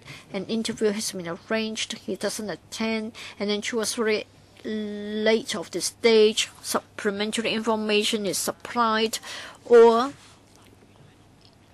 for a particular claimant, we have been relying on a French interpreter to deal with him because French is supposed to be the language is used. Well, I won't go into the details. You said 5 to 6 months' time. You still have a backlog of 2,700 cases. And then every month you're adding to the caseload. So on average, how many more are coming a month? On average, please. Well, the past few years, if we look at the case of torture claimants, at its peak in the year 2010, 1,800. You mean every month? No, every year. 1,400 plus in 2011. 2012, 1,200. Last year, 491. Allow me to explain that other than torture claims, as a result of a certain ruling by the Court of Final Appeal, many claimants are now saying that they are putting in a claim invoking Article 3 of the Bill of Rights saying that they are not given humanitarian treatment. So far, we've got 2,100 such cases. How many cases can you process given your manpower? I want to know whether you can really resolve a case in 5 to 6 months' time. Given your current level of manpower, for you to process the caseload, how much time will be needed? Please set out the figures clearly. Can you surely deal with the cases in 5 to 6 months' time? If you can't, what is the delay? Does it mean a year or more? Would a year or more become the standard processing time? If it is to take 12 months' time, then it is not right for you to deny them the right to work. You can't deal with it expeditiously, and yet you don't allow them to work. So perhaps you should add more manpower so that you can deal with the cases more quickly. Can you not give us the figures? Ms. Wong, can you give us the figures? Let me answer briefly. Indeed, there are different categories, torture claims, refugee claims, etc. It is undesirable for the claims to be put in one after another. So in fact, last year, we explained to the security panel that very soon we are going to have a unified mechanism so that any claims made will be dealt with in one go. And of course, we'll be having the statutory mechanism for torture claims. Last year, or rather the year before last, we were able to deal with 1,500 cases in a year. Thank you, Mr. Poon and then Mr. Yik. Thank you, Mr. Chairman. It is important to expedite the screening, the vetting. Well, we're concerned about the unlawful employment of such claimants. I want to know if the administration has got the figures. Paragraph 13 of the paper talks about the future or the way forward. It is said that the enhanced service package will be implemented with effect from 1st of February 2014. I agree that you need to enhance the package on humanitarian grounds. You have also said that you will consider building in a regular review mechanism based on the objective criteria in the next service contract. What is the duration of service contract? What other objective criteria have you got in mind? Inflation or what? Do you have any ideas in mind? Ms. Wong, let me come back to the first point in Mr. Poon's question.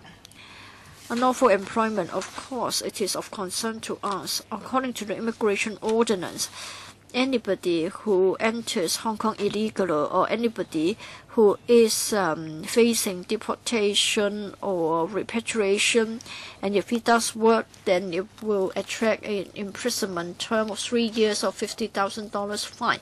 Since 2009, 700 people have been arrested for unlawful employment. So we haven't relaxed our efforts. We are very vigorous in the enforcement, and our enforcement agents have been watching. In the past, they used to concentrate in trades like hawking, transportation in the town area. Now they are going to the recycling industries, the vehicle scrap yards in the rural areas. So we will be having the intelligence-based approach. We'll expand the area of our operation, and there will be more joint operations. Police will work together with the Labor Department, for example, so that they will patrol and make arrests in the black spots. In the year 2013, 13,000 actions have been carried out, and 500 were joint operations with the law enforcement agents. So it shows that we take a very serious view. And then the Immigration Department has done a lot of publicity work. Leaflets have been sent out, and they are published in different languages to make sure that the claimants would not misunderstand that they can work legitimately in Hong Kong while waiting for the claim to be processed. 好，唔該晒。Thank you.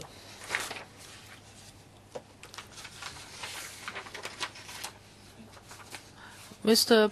Poon, I would like to follow up. Well, they are saying that in the future they will sign a service contract. So can we be told more about that?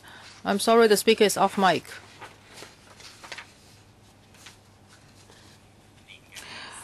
Well, before the first quarter of this year, the original contract will expire.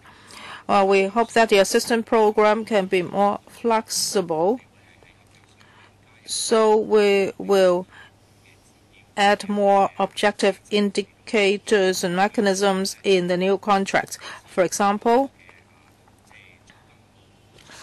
for the rental assistance adjustments, we have looked at the consumer price index, and we have also looked at the data from the valuation department.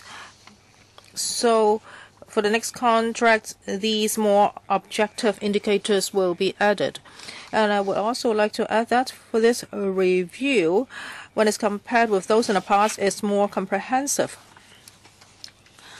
So that's why we have made a comprehensive adjustment to the different types of assistance. We believe that we can cater for the basic needs of the claimants in the coming period of time. Mr. Yik, the Liberal Party supports that the assistance be increased at appropriate rate. Well, actually, the increased rate exceeds 20% this time, so it's not a small amount. Now we should attach importance to humanitarianism, and we should help the refugees so that they can seek better life. Well, according to past figures, it seems that for most of the cases, they didn't fall into the right category of refugees. So for the existing system, I think it's being abused.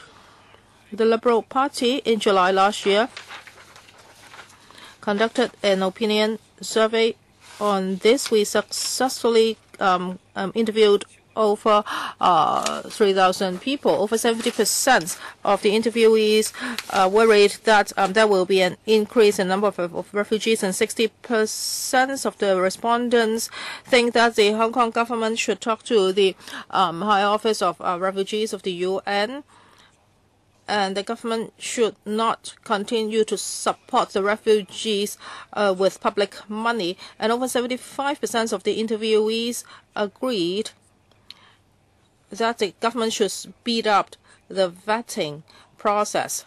So for those claims that are not substantiated, the claims should be repatriated as soon as possible. So we hope that the government would launch the unified vetting mechanism as soon as possible, so that these claimants would not stay put in Hong Kong.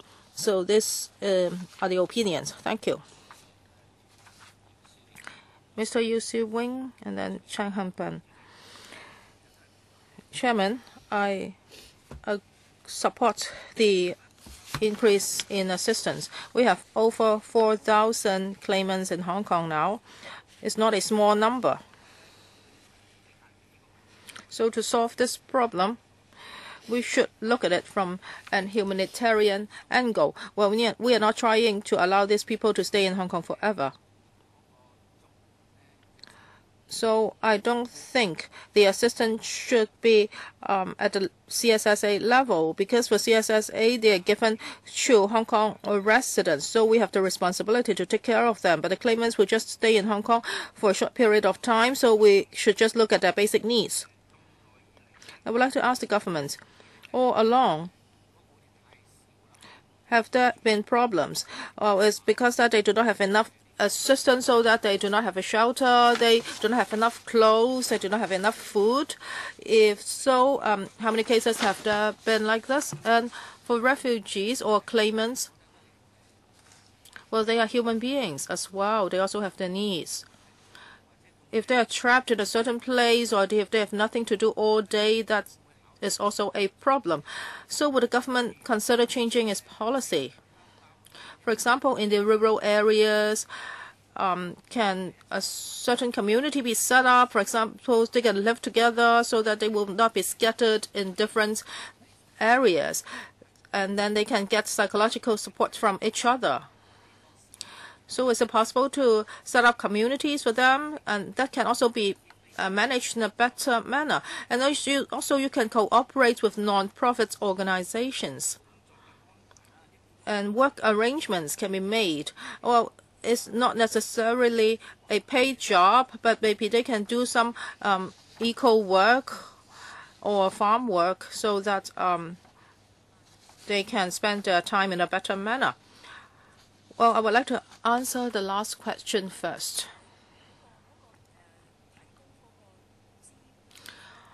As for the form of assistance and whether there is a better form of assistance, I would like to thank the member for his view. We will consider everything. We won't say that we definitely won't do this or that, but we need to look at the feasibility and whether an appropriate site or facility can be found. The number is not small. We have thousands of claimants in Hong Kong. So can we find a site for them to live? For the present mode, well, 98% of the claimants, well, after they come to Hong Kong, with the assistance provided to them by us, they will be able to find a place to live. So we think on the whole, this mode is feasible. But of course, the members' view is good if in the future it is feasible and our policy objective can be achieved, we will do that. Now, for each case, we will ask our commissioned organization to make an assessment. So we will assess the needs of individual claimants. So no claimant will be forced into destitution because of the lack of assistance. So for rental assistance or food, if they have good reasons, we can make special arrangements for the relevant claimants. So can you give us the relevant figures? Yes, some claimants have asked for our assistance in this area. Well, most of them would just like to seek clarification. They are not filing complaints. Chen Hanpen and Paul Chair. Mr. Chen?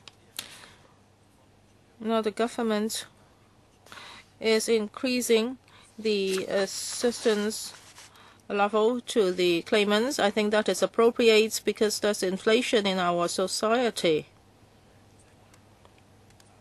So we agree that the rates be adjusted a bit.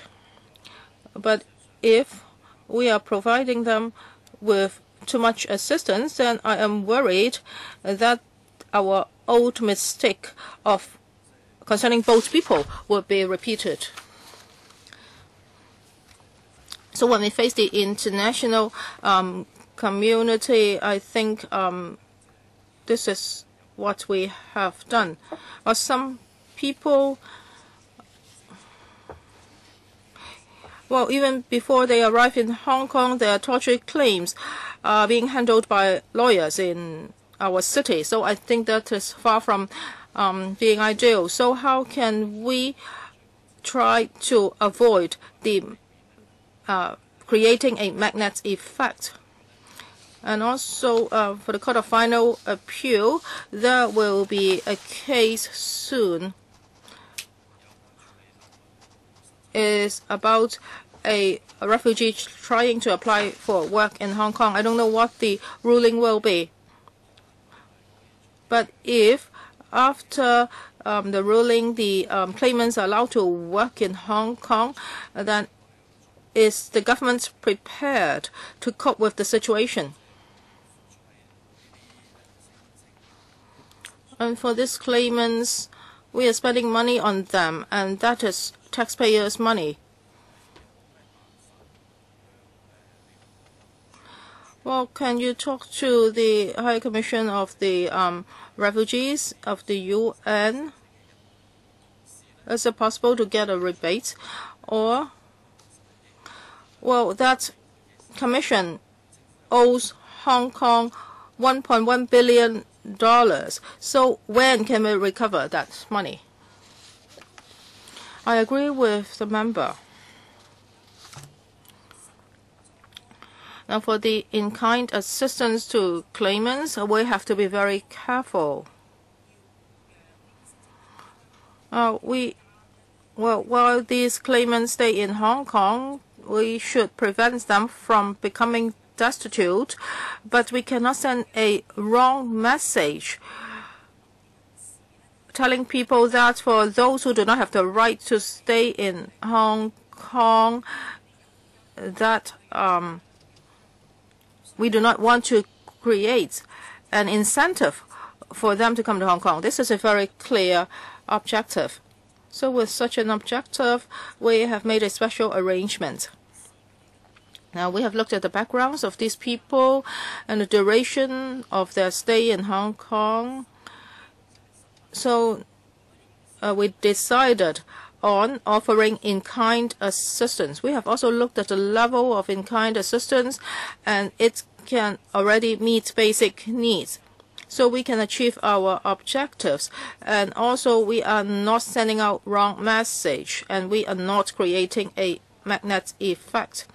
As for the CFA's ruling, now because the court, this is still sub judice and no judgments has been made, so I don't think we should discuss this in great details here. But of course, for each case, we would handle it very carefully, and in the future, we are also prepared to cope with the court's ruling.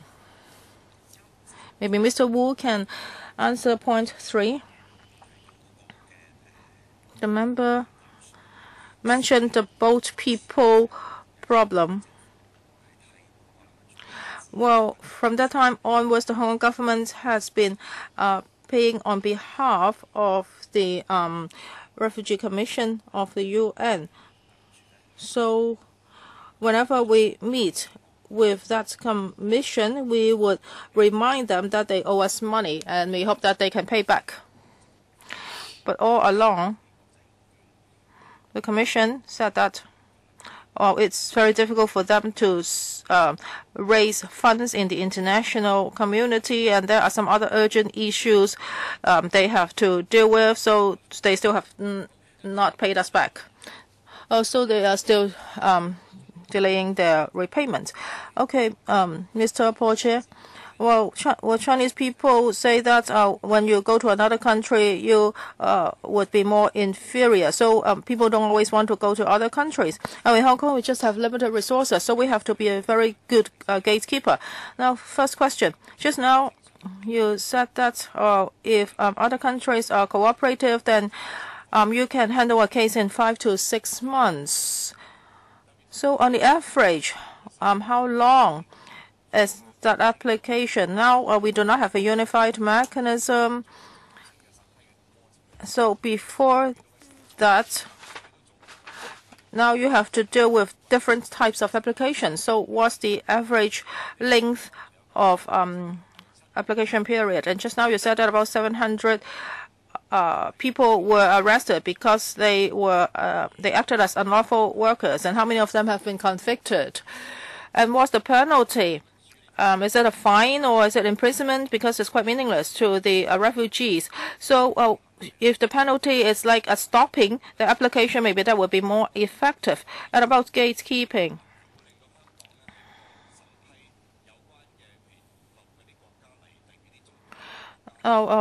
For example, if the claimants come from Southeast Asian countries, would the number of claimants have an impact on these countries' visa applications? And also for other countries like Singapore or Taiwan, Japan, how do they handle this kind of problems? Would they also be providing similar humanitarian assistance for claimants like this? 嗰個時間 Ms. Wong, as to the processing time, what I was referring to, if something goes smoothly and we have a cooperative claimant, then it takes 5 to 6 months' time to go through the statutory mechanism. For the future arrangements, since we haven't implemented it, now, the reason for introducing a unified screening mechanism is that we don't want a claimant to put in a first claim and then 5 or 6 months later he will put in a second claim. And we hope we can avoid this in the future. Currently, they put in the claims separately, 5 to 6 months for one claim only. And without a unified screening mechanism, it means that they can drag on for a longer time if they put in all the 3 different types of claims. We have to be fair, open, and just. Now, currently, they can go to the UNHCR to ask for to seek asylum. In the future, we would like to have the unified mechanism. Though we are not sort of looking at it from the perspective as a refugee, but then we'll look at the case of non-refoulement. Unlawful employment. Just now I gave you the figures about the number arrested. I haven't got the figures of conviction. Can you give it later? Yes. Visa policies. We've made it clear. We review the visa policies from time to time. We'll look at the activities of such visitors upon entry. We'll try to see if there has been any abuse. I recorded a few years ago in relation to the visa applications from Nepalese, there was a tightening. So we did take this into account. For other countries, well, I think for Hong Kong, we have to follow the international obligations. We follow our local rules and regulations, and we are bound by the court rulings. Can you supplement the information about Singapore? Yes, about the experience and practices of neighboring cities. Yes, I'll try to understand the matter, but I'm sure they have got different backgrounds. Emily Lau and then Chen Yunhan. Thank you, Mr. Chairman. Last Tuesday, Fernando Cheung, Tam Yu-jung, and myself had a case conference with the administration. We went through the points in great details. I agree that we should provide public relief on a par with CSSA. That's already the lowest level. As part of the international community, we should at least provide the minimum level of assistance. For the Refugee Convention, indeed, we are not a signatory, but then whenever we attended the UN hearings, we have been urged to press the government to become a signatory. Now, we need to come up with a unified assessment mechanism so that we can process the claims and they don't have to stay in Hong Kong for too long. But while they're staying in Hong Kong, we have to treat them in a humanitarian way. Now you say that they can't work, not even voluntary work. Put yourself into their shoes. What would you expect? What would you ask for? So I hope the administration can reconsider the matter. While they're waiting for the claims to be screened, I hope they won't be denied of everything. Yes, you give them the basic provisions, but why don't you give them some opportunities to participate in other work or activities? Yes, indeed, it was said that by allowing them to work, it will make Hong Kong attractive, and the figures have gone up in recent months. I've asked for the figures to be tabled today, but they haven't been made available. Legislators are also human beings. We want to establish whether you are justified in your concern. We mustn't forget our international obligations. We have to strike a balance. Please give the information to us and on a continuous basis, and then we can understand the development and the trend. Let's get an answer from them as much as possible. Mr. Zhang said that for one single service agent to deal with 6,000 cases, it would attract criticism and complaints. Don't you think that by having a number of service agents there can be fewer complaints? A single service agent. Well, looking at the service objectives as well as the service targets, we believe that having a single agent will make the scheme more cost effective. But then before we invite tender the next time, as the existing service will come to an end before the fourth quarter this year, so before we invite tender again, we'll consider the possibility of breaking up the service contract. A number of points are at stake. We want to know whether it will affect the claimants, whether we will affect the service provided. Say, for example, a claimant may move from one place to another, and then he has to change the counselor or the caseworker. This may bring about inconvenience to the claimants. So before we invite the tender next time, all such matters will be scrutinized. Ms. Wong? Well, there isn't much time left for non-Chinese speaking illegal immigrants. Yes, we have seen a rise in the number of those intercepted. 547 in year 2011, 756 in 2012, and then 1,218 in 2013. Therefore, we need to be careful with the messages that we send out. Otherwise, we'll be attracting an unnecessary number of visitors. Voluntary work. What about voluntary work? If you even deny voluntary work, and yet they will be staying here for months, if not years. I'm not encouraging illegal labor, but then they don't number too many. Please consider it more carefully. Allow them to get occupied. Are you saying that by permitting them to have voluntary work, you are attracting tens of thousands of people to come? We have to consider the matter carefully in terms of the actual implementation. Ms. Chen, I see it this way. Of course, there are many reasons behind their trip to Hong Kong. No one would like to leave their home countries. When they do arrive, now you make them to undergo a screening mechanism, and it takes a long time. Now, the Secretary has said that the unified mechanism won't be introduced until end of the year. In other words, even for the initial screening, it means a waiting period of several months. Both the citizens of Hong Kong and the claimants would like the cases to be dealt with ASAP.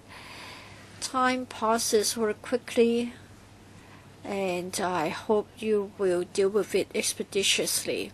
If you do a proper job, I believe that it is being fair to them. If they haven't got anything at all, then it is harsh on them.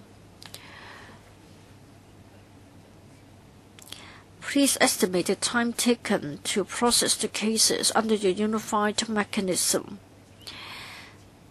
Now, it will be increased to $2,000 a month from $1,000 or so. then the amount of money available per day will be very meager. So you're sort of forcing them to engage in illegal work. You can't even have a decent breakfast, unlawful labor. But then it seems that they have no choice. When they have so little to live on, they can't meet their needs, and they have social life. They need to have friends. So when you decide on the figures, of course you say that you want to have a deterrent effect. You don't want to provide too much money to them.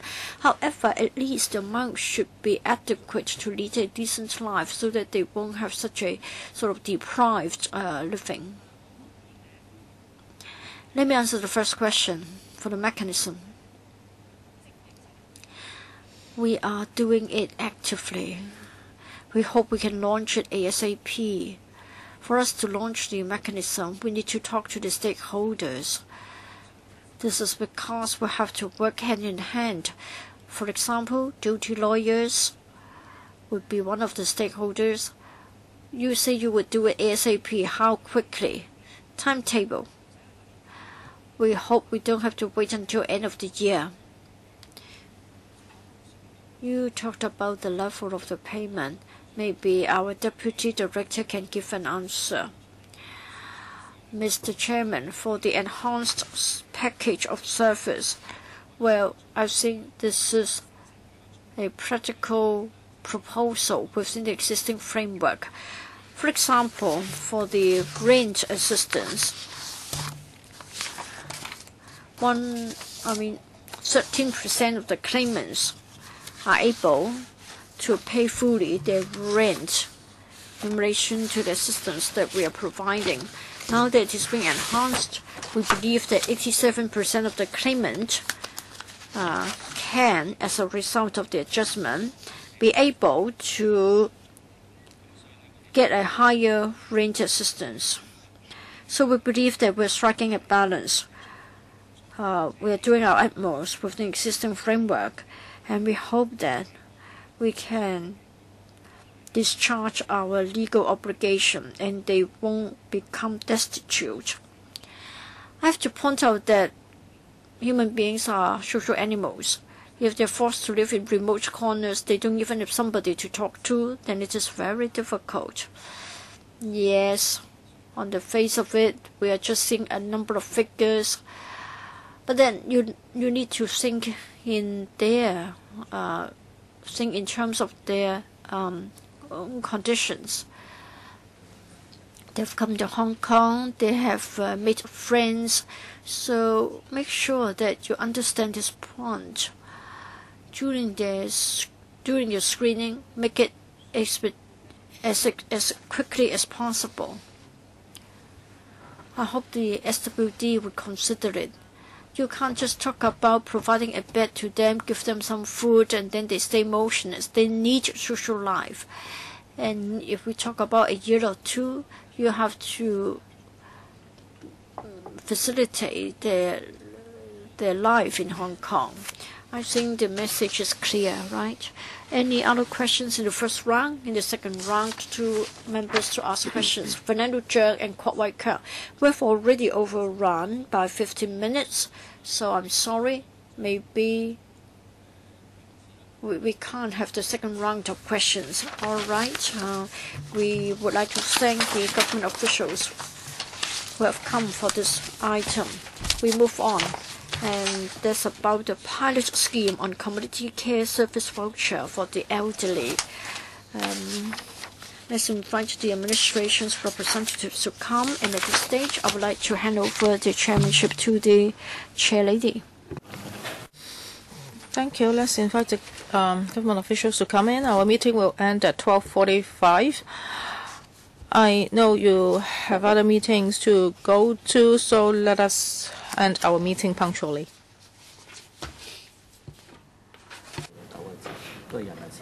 OK， 我哋而家我暫時去到4、5分鐘，如果再 Our meeting will end at 12:45. If a lot of members would like to speak, then I will have to lengthen the meeting by 15 minutes.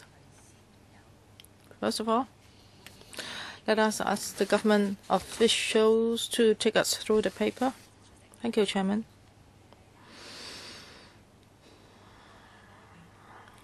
Members, good morning. We would like to report to members on a pilot scheme on community care service voucher for the elderly. It was first launched in September.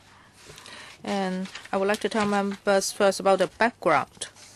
Now, aging in place is the underlying principle of the government's elderly care policy. So all along, we have been providing a range of subsidized community care services, and the Elderly Commission also attaches a lot of importance to this. And in 2021, it commissioned a consultancy study on community care services for the elderly. And it examined how CCS can be strengthened through a more flexible and diverse mode of service delivery to provide better support for the elderly persons. And they have proposed launching the community care service voucher. We agree to that.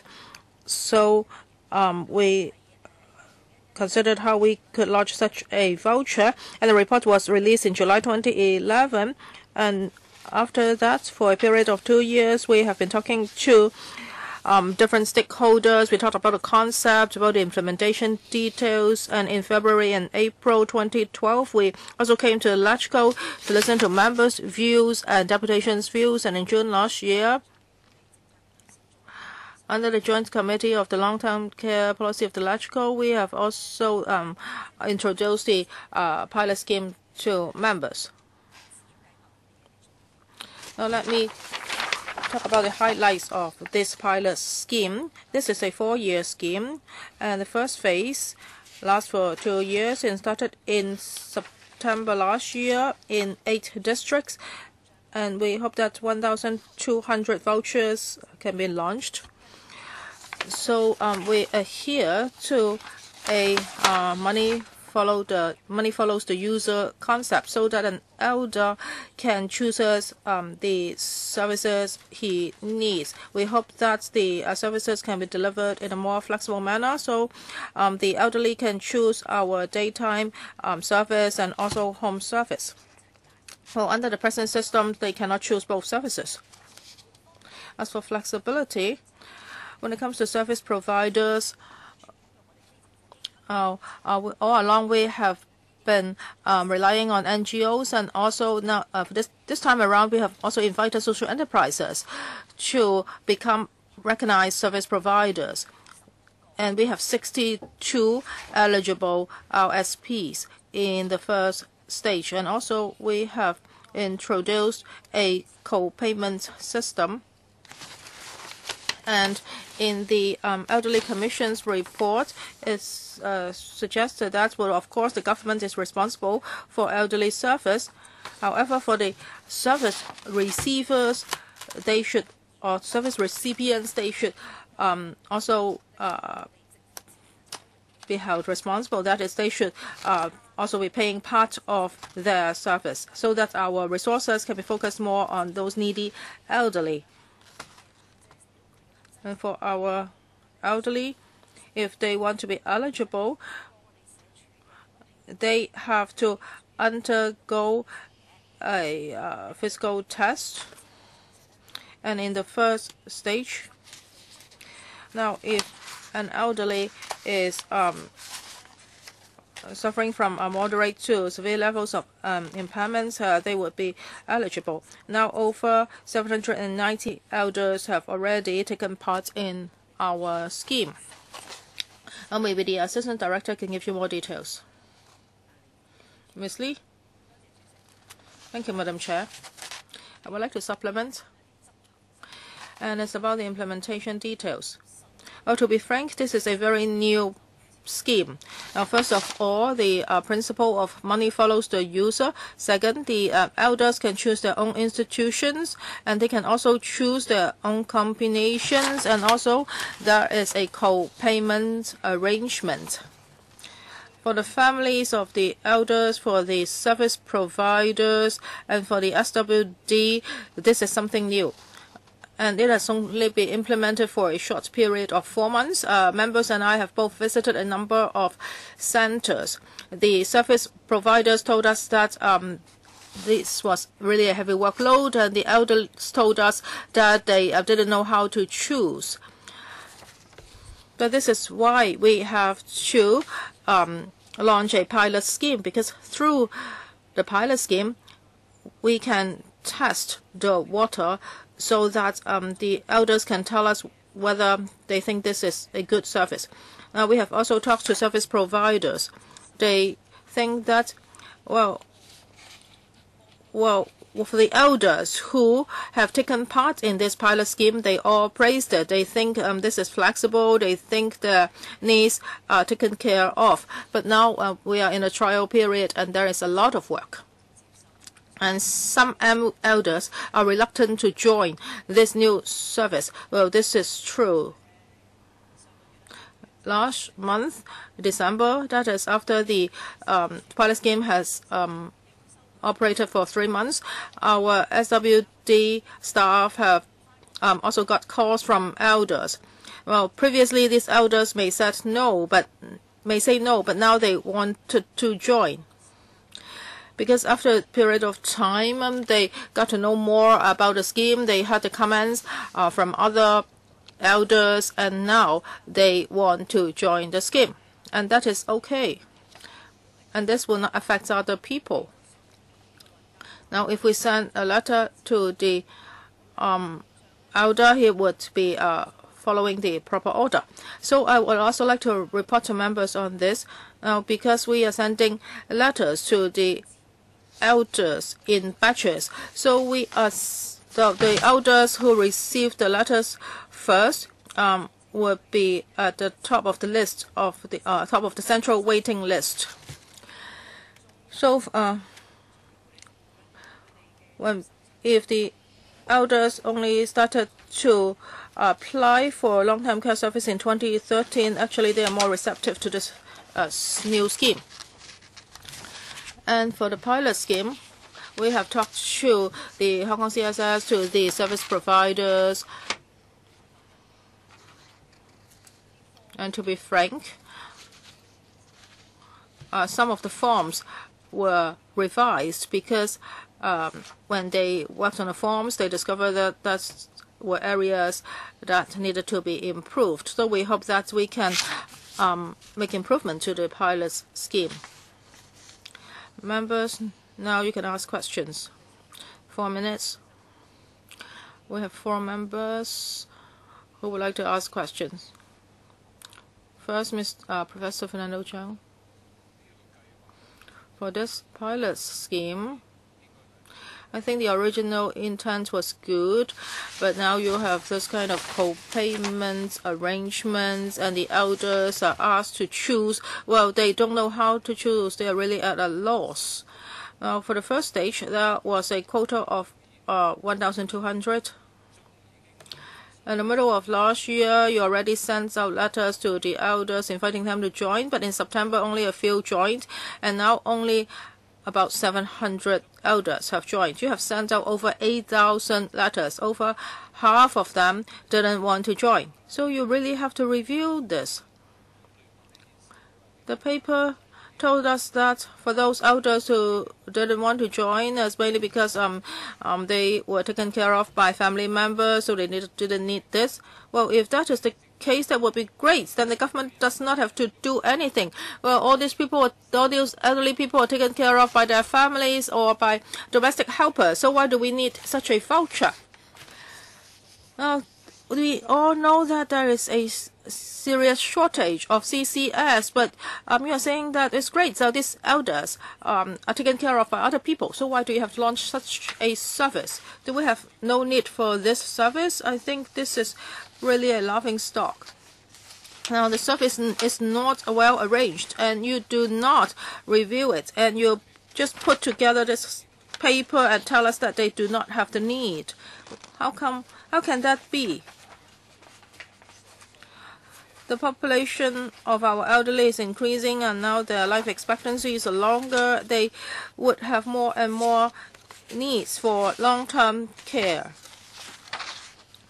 And you are just providing them with different packages. These packages may not be suitable for them, and also there is a co-payment arrangement. They may not be able to afford it. You would also have to conduct means test, looking at the income of their families. That's why the elders do not want to join. It doesn't mean that they do not have such a need.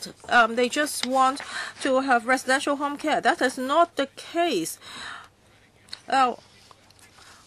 If you ask an elder, I think an elder would like to live in his own community, does not want to move into a residential care home. If you're in a residential care home, you lose your freedom.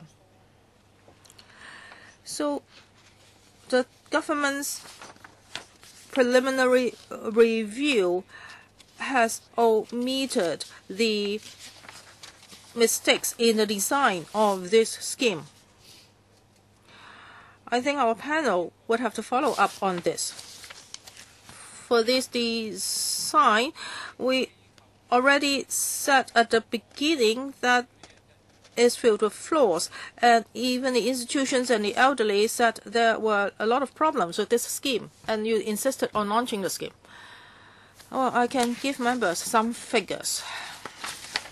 So this is not a review. This is just a preliminary report on the progress. We can also make a comparison for the central waiting list. Most of the elders, well, actually, we have looked at the situation. They can wait for community care or residential care service, but most of them told us that they want a residential care service. And for those who are using daycare centers, among the 23,000 people who are in the central waiting list, we have to take out those who are already living in private residential care homes. So 23,000 will reduce 8,000 from that. That is those who are living in private residential care homes. So it's about 15,000 to 16,000 elders who are waiting for residential care service. And about 1,000 of them are making use of daycare centers, so it's about 7%. So for the pilot scheme, 400 out of the 700 elders are only waiting for residential care service. So you can imagine, without this pilot scheme, they would just be kept waiting. So I have come into contact with the relevant workers. They introduced this pilot scheme to the elders. Of course, it's kind of complicated. For some districts, they have 6 or 7 centers providing this kind of service. I think that's your time is almost up, because I also have a lot of questions for you. Mr. Chen Chi-Chin. Well, this is a pilot scheme. The director said that this is not a review, it's just a briefing on the progress. So we should not say whether it's successful or not. But you said that for those who have used this service, they all praise it. And in this period, you only have 1,200 places. Well, they should be taken up as soon as possible, but that's not the case. Only 750 people join it. So that's not ideal, right? Do you admit that? And second, you say that 49% of the elders say that, well, they have no need for this. They're taken care of by their family or domestic helpers, and 22% say that they only want residential care service. So how about the remaining 30%? They do not have confidence in the scheme. They're not interested in the scheme. They think this is too troublesome. So when this scheme was launched, there were a lot of doubts. So if the elders and their families know this is so good, and definitely they will fight for the places, but they don't even want to try. You are saying that, yes, this is not a review, but you said that all the users praised it. Well, I doubt that. I know that you may conduct a review. So now the response is not that good. 再做啲咩功夫去 What have you considered to boost the publicity? And are you going to change the criteria so that they don't have to be moderately impaired to be qualified? What about including those who have minor impairment only? Well, the scheme covers those who are severely impaired or moderately impaired, and for those slightly impaired, they are not covered under the standardized care need assessment mechanism. Well, as to whether it is not popular, well, let me give you some other examples. In 4 months' time, we issued 8,800 invitation letters. In the entire year of 2012, we had 9,000 cases in the homes for the elderly. Now, in 4 months' time, 8,500 letters. In year 2012, there were 9,000 cases. So I think we need to give them time to understand the pilot scheme. In the paper, you can see that we're still awaiting answers from almost 2,300 addressees. So we need time. And then 1,200 vouchers to be issued in 2 years' time.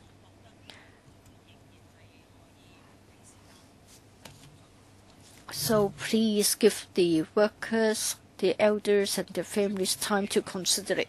So you won't admit that the response is poor. Now, you have got 1,200 vouchers, so you are not confident, and that's why you've issued 8,000 invitation letters. If it is really that good, you don't have to send out invitation letters. People would knock on your door and try to grab it. Mr. Chen, let me ask the question on your behalf. It shows that the demand is huge, but then what you offer is not corresponding to their needs. Now, the assistant director enjoys in their figures very much. I think it's a matter of the supply doesn't match the demand. Peter Zhang. Madam Chair, I think I can speak more. I'm entitled to speak more because I have visited more than 10 service units since the launching of the scheme, but I still have only got 4 minutes. Now, elders want to just go downstairs to get the service. Now you say that they have to go a few more blocks away or even go to other districts to get the service. But then transport isn't ready yet. I doubt very much in relation to 62 service organizations sharing 1,200 vouchers. I think it would at most be 20 per organization. In some cases, 4 or 6 have been applied for because they can only spare the capacity for 4 or 6 only. What is the cost effectiveness? Well, in other cases, 30 or even 50.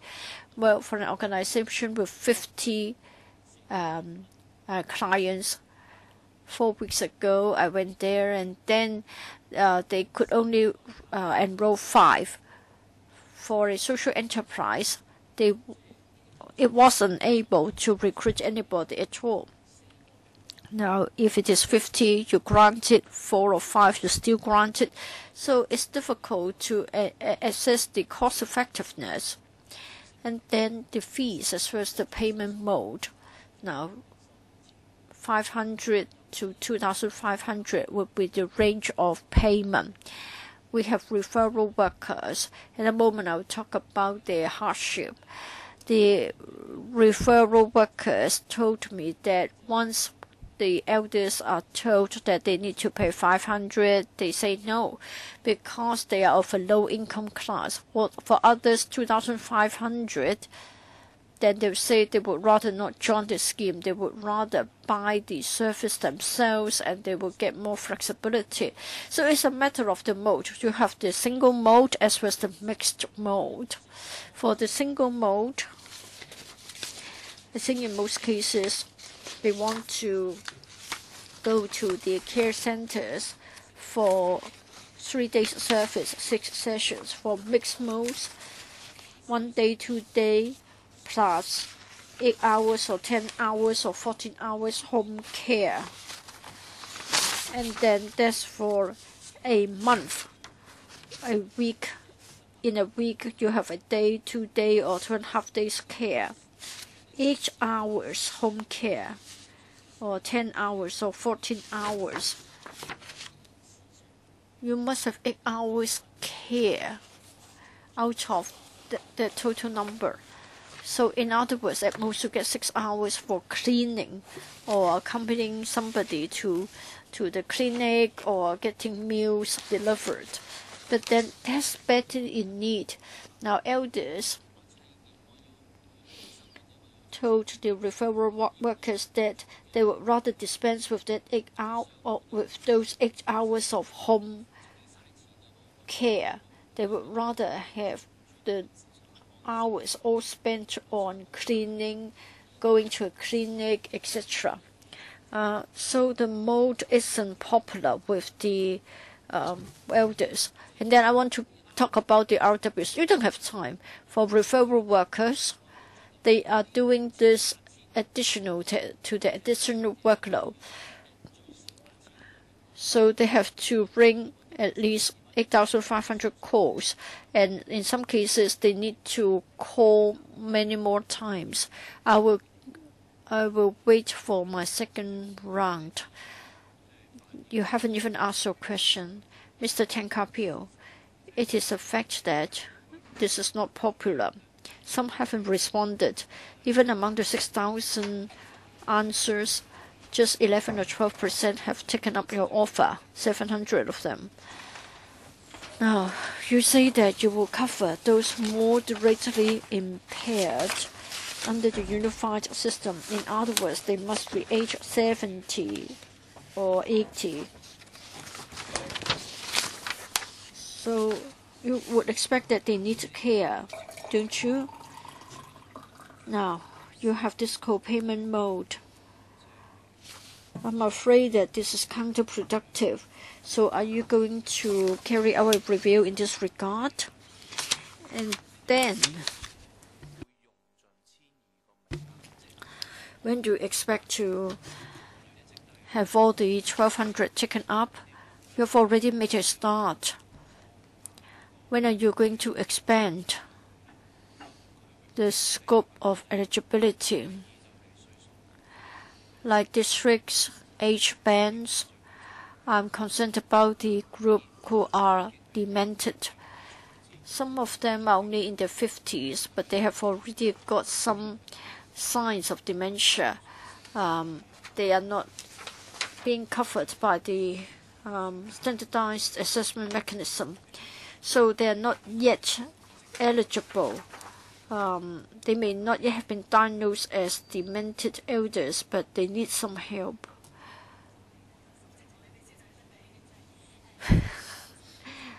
I'm only the principal assistant secretary. Members talked about co-payment and other things. When I gave my initial briefing, I did mention this point.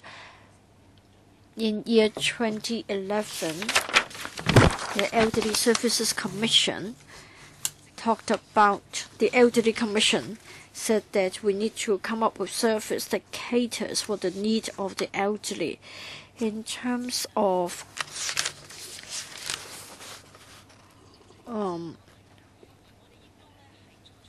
responsibilities, the users, the clients should also contribute. Our point is that if you don't have the means, the government will help you. If you have the means, you have to share the payment. That's why we have got the co-payment mode, and we have got a 5-level system. For CSSA recipients, they have a lower income level, they lack the means, and we say that for the $5,800 to be given per month, they only have to pay $500. In the case of a CSSA recipient, other than paying $500, they may get some reimbursement, so they don't have to pay the full amount of $500. In other words, we want to use the public resources on those who have the greatest need. Other members also wondered whether the co-payment arrangement will be reviewed and whether we are going to roll it out to other districts. Well, in phase 1, we have got some new things being tried, and when we carry out the review, we will look at them as well. We've only launched it for 4 months. Now, for the 1,200 places, if they are not to be taken up in total, are you going to advance the review or try to make changes? I can't give an answer at this moment, but then in September this year, we are going to have an interim evaluation. We will see how the scheme progresses. It is approaching 12:30. I've got 4 names on my list, including myself 5, so I don't think we can finish everything before the scheduled end time. So I exercise my discretion to extend it by 15 minutes. Mr. Poon, NF3, please. That's about the response of the pilot scheme. Yes, we've been told that you are presenting an initial report to us. 8,500 invitations sent. 749 have taken up the offer, and then 981 are ineligible.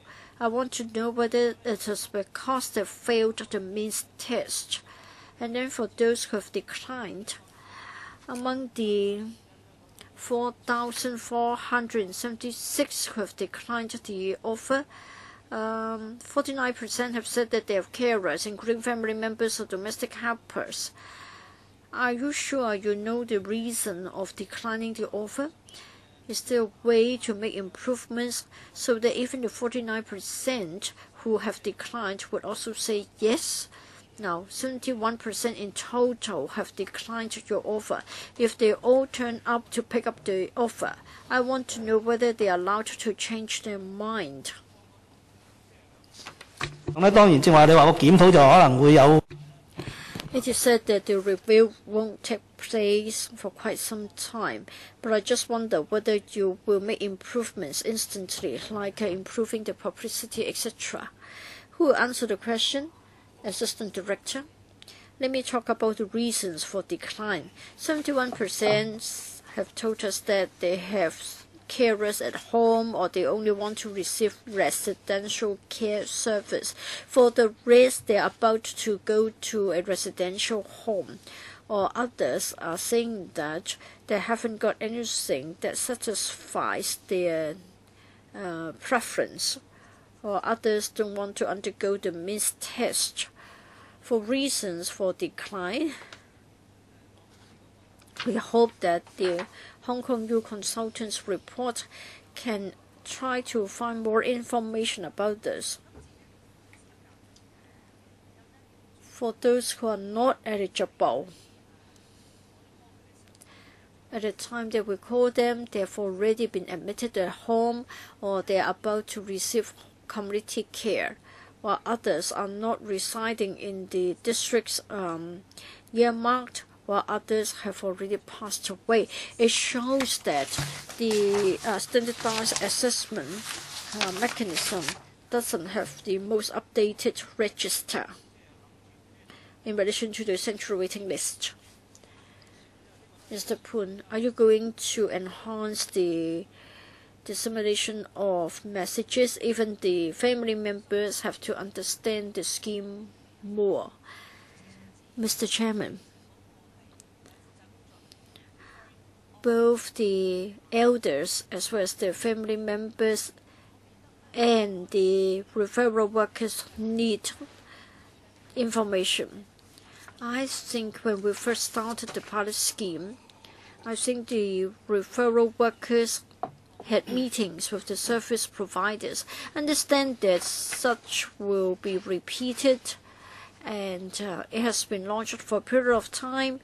If they want to come together to exchange views, I'm sure it will enable the referral workers to know more.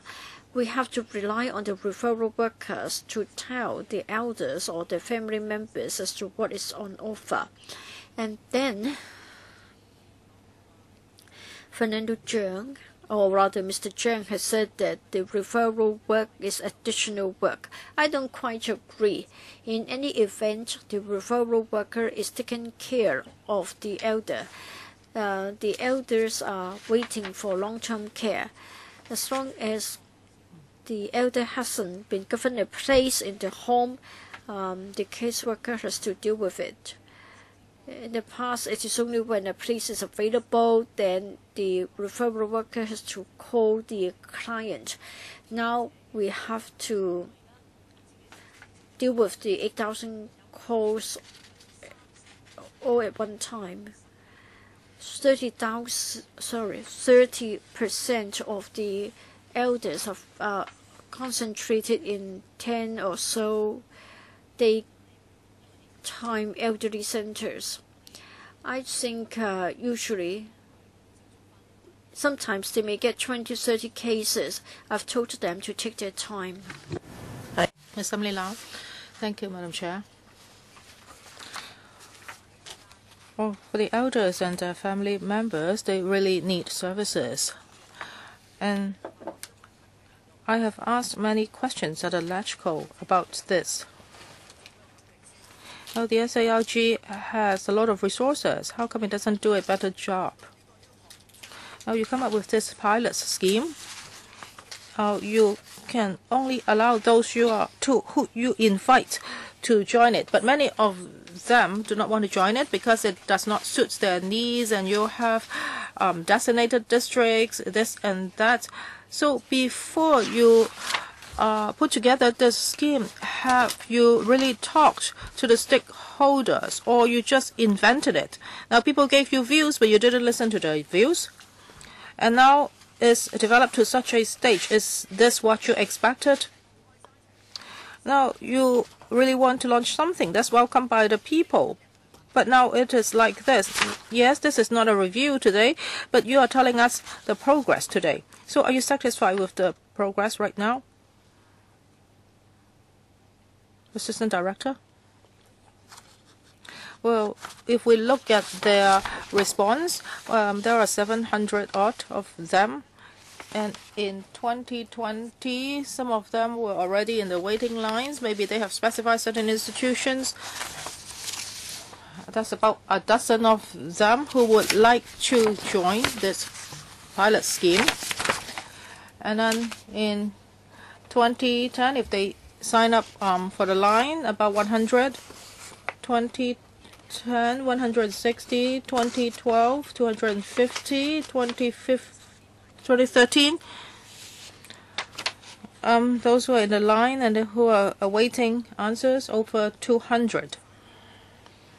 Now, if you ask me, well, the elders and their families' mindset are like this. They have been waiting for such a long time, and now they are just being offered a community care service. So they do not want to do it because they are waiting for RCS. So probably it's their turn very soon. So are you using this scheme to replace the long waiting list?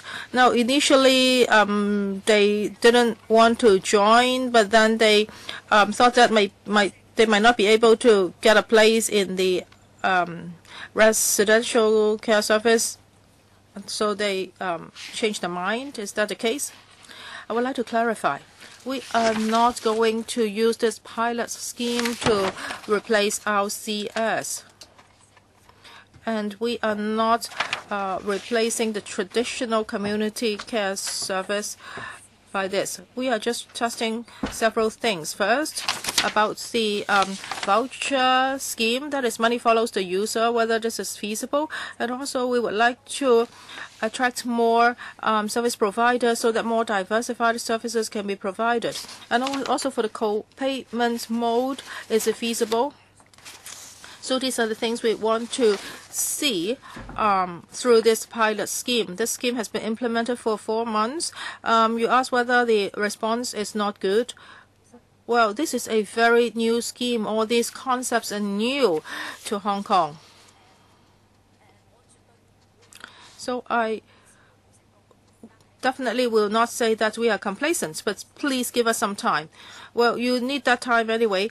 However, I think almost all the councillors agree that more residential care homes should be built. I hope CY Leung will announce this on Wednesday. So please make some improvement. Leung Kwok-hong. This is what Zhuang Ji said, that things change all the time. Well, the monkeys. Well, if you give it 3 fruits in the daytime, 4 fruits at the night time, and then you change it to 4 fruits in the daytime or 3 fruits at the night time, of course they will be angry, but actually they get a total of 7 fruits a day. So you do not want to use this scheme to replace the old scheme. Well, I don't believe that. Otherwise, why would you launch such a scheme? Well, people have asked Matthew Cheung, and so that's why he launched this scheme. Now, for people who are applying for this service, then they would not be put on the central waiting list anymore, right? They will be taken away when you do the statistics, right? If that is the case, you have to tell us clearly. You don't have to tell us now.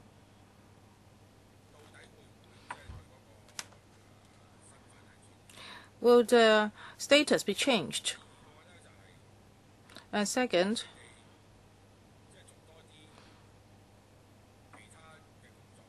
we want you to do more work. For example, their families. If they want to improve the living condition of the elders, well, either they have to be on CSSA, or you would not subsidize the elders so that their residential care homes can be upgraded. So if you have to pay 2,000 more so that the elder can be moved to a better home, you cannot get a subsidy. You have not answered this question, and now you are putting forward this new thing. So I would like to ask you, now you know all these people are waiting for RCS, and they do not want this new service. So why do you invite them in the first place? Because you want to see the number reduced. Now you want to, it's not like drinking poison to quench your thirst, but at least you are like drawing a kick so as to feel less hungry. But I think this is not achievable. Now you want to lure the elders. Oh, don't wait in a waiting line. I'll give you something else. Well, they don't want that. They want RCS. And why can't you provide them with more subsidies so that they can be homed?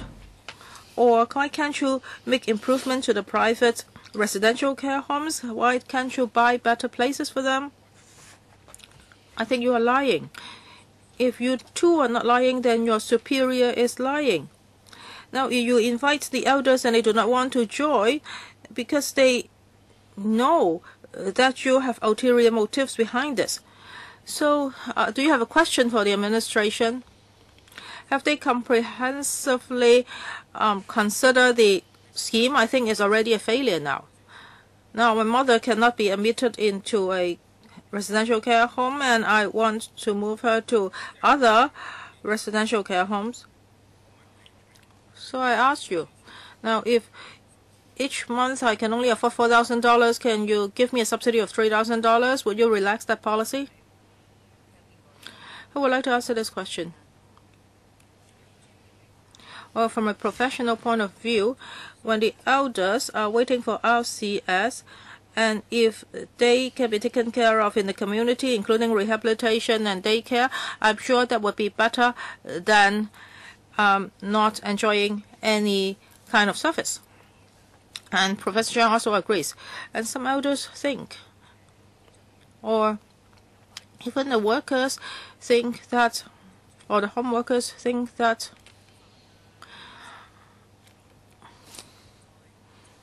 the elders want meal services, escort services, etc. And for the service specification and for that 8-hour direct service, it includes home-based services by care workers. Carers, social workers, nurses, PTs, OTs, 8-hour direct home-based services.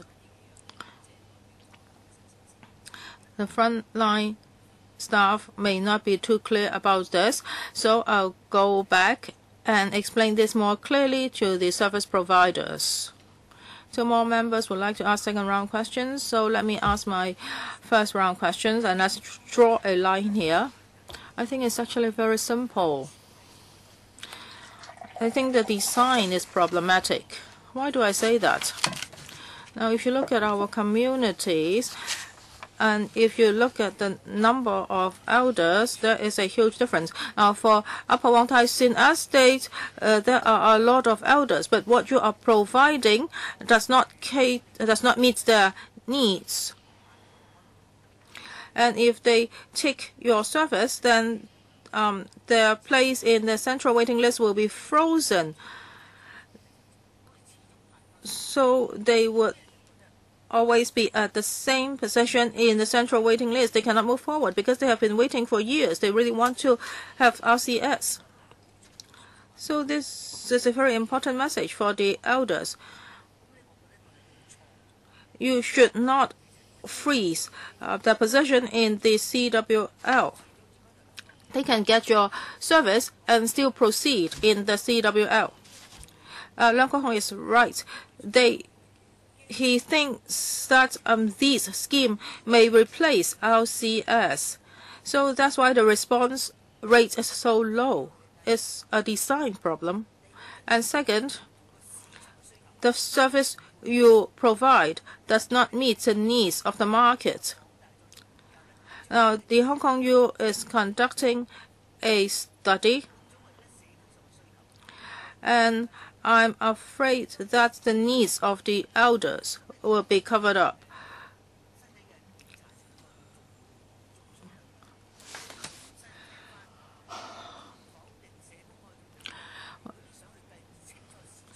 So, if you want to know the market better, you can ask counselors who have been working in the communities. They can tell you a lot of information. Many elders need services. Well, for those who are on CSSAs, they are really poor. You should provide them with some exemptions, but you attract them with this 5,800, but you have to cater for their needs. I have talked about this many times, and Lachko, the young people come to tell me that they really want to accompany their father and mother, but they really do not have enough time. This is disturbing a lot of people, and also there are many housewives who can actually join the workforce, but they have to stay home to take care of the elderly.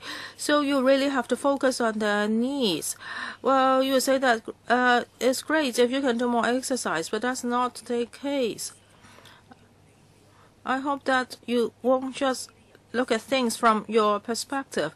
For the principle of money follows the user, it was actually put forward by Dr. Leung Chi-hong at the Elderly Commission.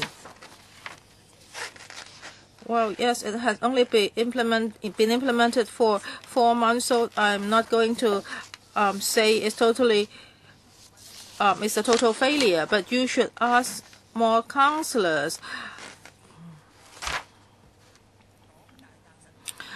And you should ask the Hong Kong U professors to come ask us about what the market needs exactly. 第一個輪候個 Madam Chair, so why is it that you would put the waiting status on hold? Can you not sort of match your service with the needs? Madam Chair, allow me to answer the questions. Yes, this may very well be a new scheme, but then a lot of the components are existing ones. If you're waiting for if you wait for residential care service, and if you then start to have CCS, then your residential care service application will be put on hold. But then the elderly can change any time. Madam, otherwise, Mr. Leung's criticism is right. Madam Chair, please note that when you're waiting for residential care and then you accept community service, then your case will be deactivated. But then the elder may change his mind any time. Say, for example, I may be having daycare today. If I, at this moment, would like to change over to waiting for residential care service, I may do so. It's better for you not to carry on with your answer. Two other members are queuing up. Just pause, please. Mr. Leung Kwok Hong, let her finish first. It's a waste of time. If somebody is using community service or daycare center for the elderly, even CSSA recipients have to pay for it. But then the CSSA mechanism would provide a special supplement. So the same is true here, $500, but then under both the single mode and the mixed mode, the CSSA recipient may get reimbursement. So this is not unlike the usual arrangements. You don't reimburse in total, but even as of now, it is the same. Mr. Chung. Sorry. I think it's better not to have 4 minutes, 3 minutes, please. Thank you, Madam Chair. I think members understand what is meant by home care service. Home care service, it means that elders don't like the nursing care that you provide. I think the administration has to provide us with the following information. You sent out 8,500 invitation letters. Another 5,000 will go out. When do you expect them to be completed? And then, assuming that you do it before end of April, when are you going to make some adjustments? I don't expect a review at this moment. When are you going to make adjustments so as to allow those not yet waiting for residential care, but they are elders with a moderate impairment to get the vouchers as well?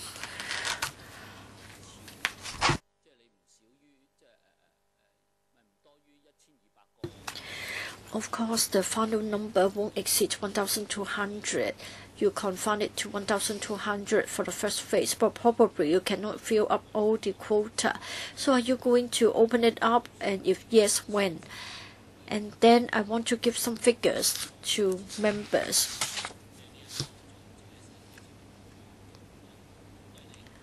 I want to know whether you're going to find out about the reasons for not taking up the offer. 90% of those who have been asked won't take it up. Are there other reasons than those given to us? When would that be available? Assistant Director, Madam Chair, if I may ask a question for the sake of clarification. Mr. Jiang, you would like to ask when this will be opened up. That is, people moderately impaired but not waiting for residential care services. Are they on the central waiting list? No, of course not, because they won't be on the central waiting list if they are not interested in the residential care. You say that is for moderately impaired. Now we want to fit your eligibility. I want to know whether you're going to open it. Now there are people waiting for community service, others are waiting for residential care service, so it's already open to them as well. Even if you open it up, you are still able to fill up the 1,200 places. I think it's too early. I'm really worried. If you don't fill it up,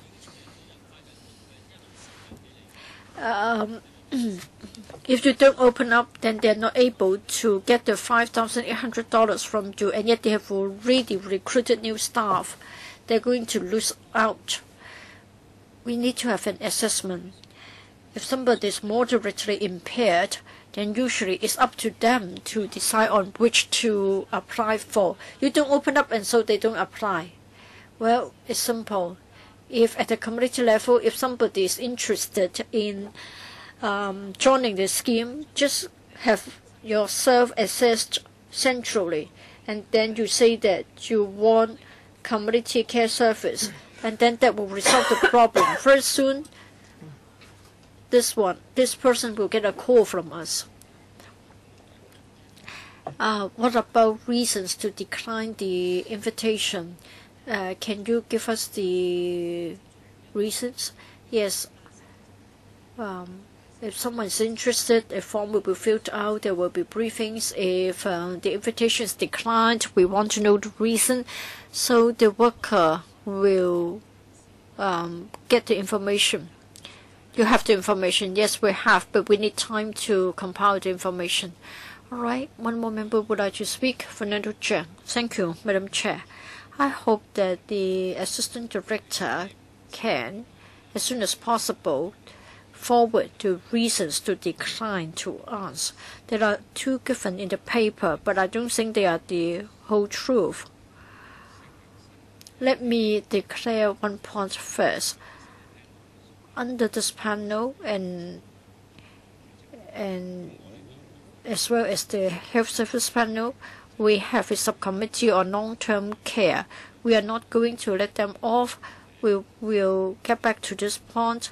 We'll ask the clients, the users, as well as the service providers to come. There are lots of criticisms and grievances. The service providers are having a hard time, and the service clients don't like it. We've been told that this is brand new. I don't see that it is a brand new scheme. We are talking about existing services, and there are waiting lists for such services. The administration has got this resource. It is being packaged differently. Co-payment is asked for. Service providers have to design packages, and then elders have to choose, and then you say that there will be case management. I don't think there is any management at all. You're adding to the pressure and workload to service providers. To be frank, it is not popular.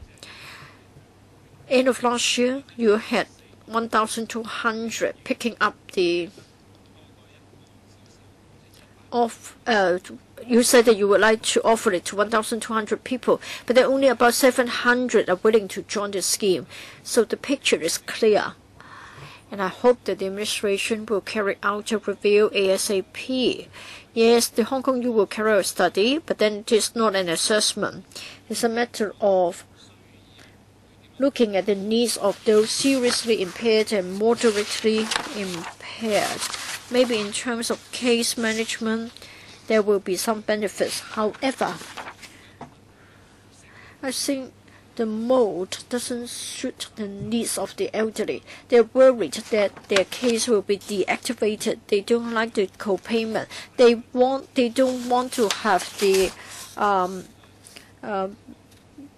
single mode or mixed mode arrangements. They want to be able to pick and choose, and then there are problems with transport.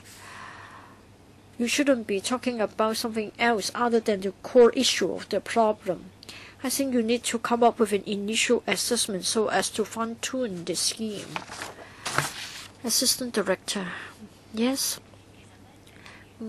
Mrs. Chen. Yes, you talked about the case mix study. That will be considered. We hope that there will be a report in September this year. For the scheme, for phase 1, there will be a separate review targeting at the pilot scheme. We'll have an interim report in September. So all the points that you have raised will be covered. Is it an independent one or an internal review? Please take a look at paragraph 22. I think that's the end of it today. Colleagues, we have asked for some figures. We hope that the PAS and the AD will refer the information to the Welfare Services Panel. There is a subcommittee under the WSP. I think you have time to accommodate this item, right? I hope that the subcommittee will invite clients and service providers to present their views. I think you have good intentions, but then the implementation has encountered problems. Any other questions? No? Then that's it for this meeting. We have a meeting on the 23rd of January. We are going to have policy address briefings. 2 bureaus will come to brief us. I think a lot of the policy address content will be related to WSP. 1.5 hours may not be adequate. We will get, say, for example, the low-income supplement. If at all possible, I think we need a longer meeting. You are all very committed and you are very keen, so perhaps we should ask the Secretariat to make some changes to our meeting concerning the PA briefing. All right? If we have your consent, we will see if we have more time. But of course, it will be a different story if the PA is not having a lot of content for us. Thank you.